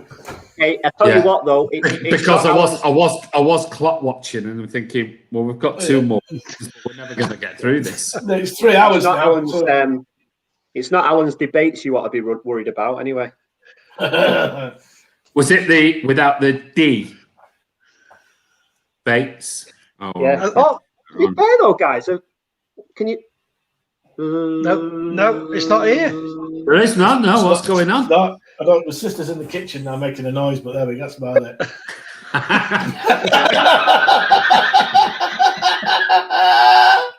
Fucking hell, I can't believe you just said that. I really cannot believe you just said that. One chop your dick off. I was responding to someone who was speculating and they tried to stop me doing it, so that makes you want to block me. No, Chris. It's not about blocking you, mate. It's not about blocking you, buddy. It's just don't reply to it. Don't put that tab stuff on here. If you're replying to it, you're putting it. Don't reply to it. That's all it is. Always show respect to everyone on stream and life in general. Just show respect. That's my question about trolling, and the rest we can see tonight on the stream. I'm away to bed. Enjoyed the stream, lad, says Aaron Neville. Blue Heart says the band flowed like spice this evening. Thank you, Ross. Give us a wave. There you go, Rossi. Give him a wave. Crumpet update. Alan's had 21 crumpets now. Charlie said, that's just made it 10 times worse, Alan. Kane, Grealish, Rice already have Walkerstone, Sterling, Foden, Wild, Pep leaves. Will sign Southgate. God, I hope not. The young Sam Allardyce. Okay, fair. No, one shot your dick off. I wasn't having a go. It was just, don't want things like that posted on here. I know that you were trying to replicate and go against what somebody else has said, but I just don't want stuff like that posted on our channel, mate. That's all, because it's a tough time for some people, and there are people who worked with Claude, who follow this channel and are on this channel quite a lot, and sometimes make comments on the Friday Night Social, who from Claude and the Bansters. So with likes of Terry and Diesel. So I just don't want stuff like that being posted on here, mate. That's the only thing, because it's still raw, it's still new, and I just don't like speculation on that type of stuff because it hasn't been made official. The only official statement was on Twitter, and so we don't know it. That's all. So I apologise. I just removed it only in case you might have been a fake account. And trust me, we get plenty of people coming on making garbage and nonsense just to cause a little bit of problems. So I had to put you in a timeout. So you're more than welcome on the channel. One chop your dick off. You're always welcome on here, mate. Happy Easter to you all the way from Aussie, says Christian Catley. Happy Easter to you, mate. Great laugh, lads. Great laugh again, lads. Thanks for AFNS. Delicious lasagna, haircuts, God crumpets. It's not. Did everybody see? Did everybody see that when Mahrez won Player of the Month, they mentioned haircuts? If you've not seen that, go back and look. They actually give him credit for his hair. Yeah. Great show, says Alec Johnson. Thank you very much, mate. But anyway, we've come to the end. Yep. Don't know. Poll. There was a poll. Did I say the poll before? I'm lost now where I'm at with bloody comments. Lord and everything else. Yeah, I did that earlier, didn't I? About the will people be happy? CM City said, thanks for today, everyone. Great live stream. Stay safe. Up the crumpets. There you go. Did you know Ross Mahrez watches the show? Patrick Holly says 22 crumpets. Alan's going to be Sir Alan Crumpet now, isn't he? We'll have to have that on his name tag. Andy, you share the same birthday as Jesus. I do. It's Gabby Jesus' birthday now as well. So I share my birthday with Gabrielle Jesus. Have a good evening, day, or great stream as usual. Thank you, Ocean Rage. Andy, before you go, how is Stanley? He's fine, mate. He's back to normal. He's back full of beans. Yeah, he's good. So thank you very much for asking. But anyway, final thoughts, Alan. Anything you want to say, mate? Yeah, happy Easter to everyone back home in Manchester and the surrounding areas, and stay safe. You've only got a short period now to go. Just keep doing the right things, and we'll sort yourself out. Happy Easter. Thank you. Hope Pep signs a player called Crumpet. That would be amazing. There you go. Cracking show tonight, lads. Fingers crossed for tomorrow. Yeah, let's hope so. Ross? Yeah, same as Alan. Stay safe, guys. Saw a few crazy videos this week of people having raves, and don't spoil it for the ones who've done the right thing. Have a happy, healthy, safe Easter. See you back on here soon. Really enjoyed the show. It's been great tonight. And yeah, Alan, you just bring so much material, mate. So I think I'm live on the channel. You're forgiven, mate. You're forgiven. Sorry, I've got 6 Cadbury's cream eggs to eat now, and my sister's got me, so I'll be up scopping them in the next 10 minutes. well, as long as we don't have that video of last year when you had those cream eggs, but that's another story. Yeah. One shot with Dickoff says, Alan, get Crumpet on your next City shirt. There you go. There's an idea. We'll wait and see that one. Happy Easter to everyone. Take care. Stay. Oh, you're back now. Chris is back. I'll bring some crumpets. There you go. Have you had the jab, guys? I have. Yeah, I had mine last Sunday before. Crumpet up to will be dealing with the Haaland's agent. There you go, Chris. Anything else you want to add? The internet's doing my nutting tonight. No, not really. I think the only thing to say is just to tell everyone there is a watch along tomorrow, and it'll start at 5 o'clock. Thanks for everyone for joining us tonight. Yeah, it has been a fun one, and yeah, happy Easter to everyone if that's your thing. Friends. Crumpets. It's a 3:30 a.m. kickoff for us in sunny Australia, but there we go. No, it's 2:30, mate. 2:30, mate. Oh God, it's another hour, isn't it? Is it? Oh, Yeah, Chinese dentist. It's another hour. Yes, you're right. It's another hour. Is it same time in Tassie? Yeah. Same time. No, but it feels like you're back in time in Tassie. About 800 years ago. Yeah, when you get off the plane, not good, Dragos. I know.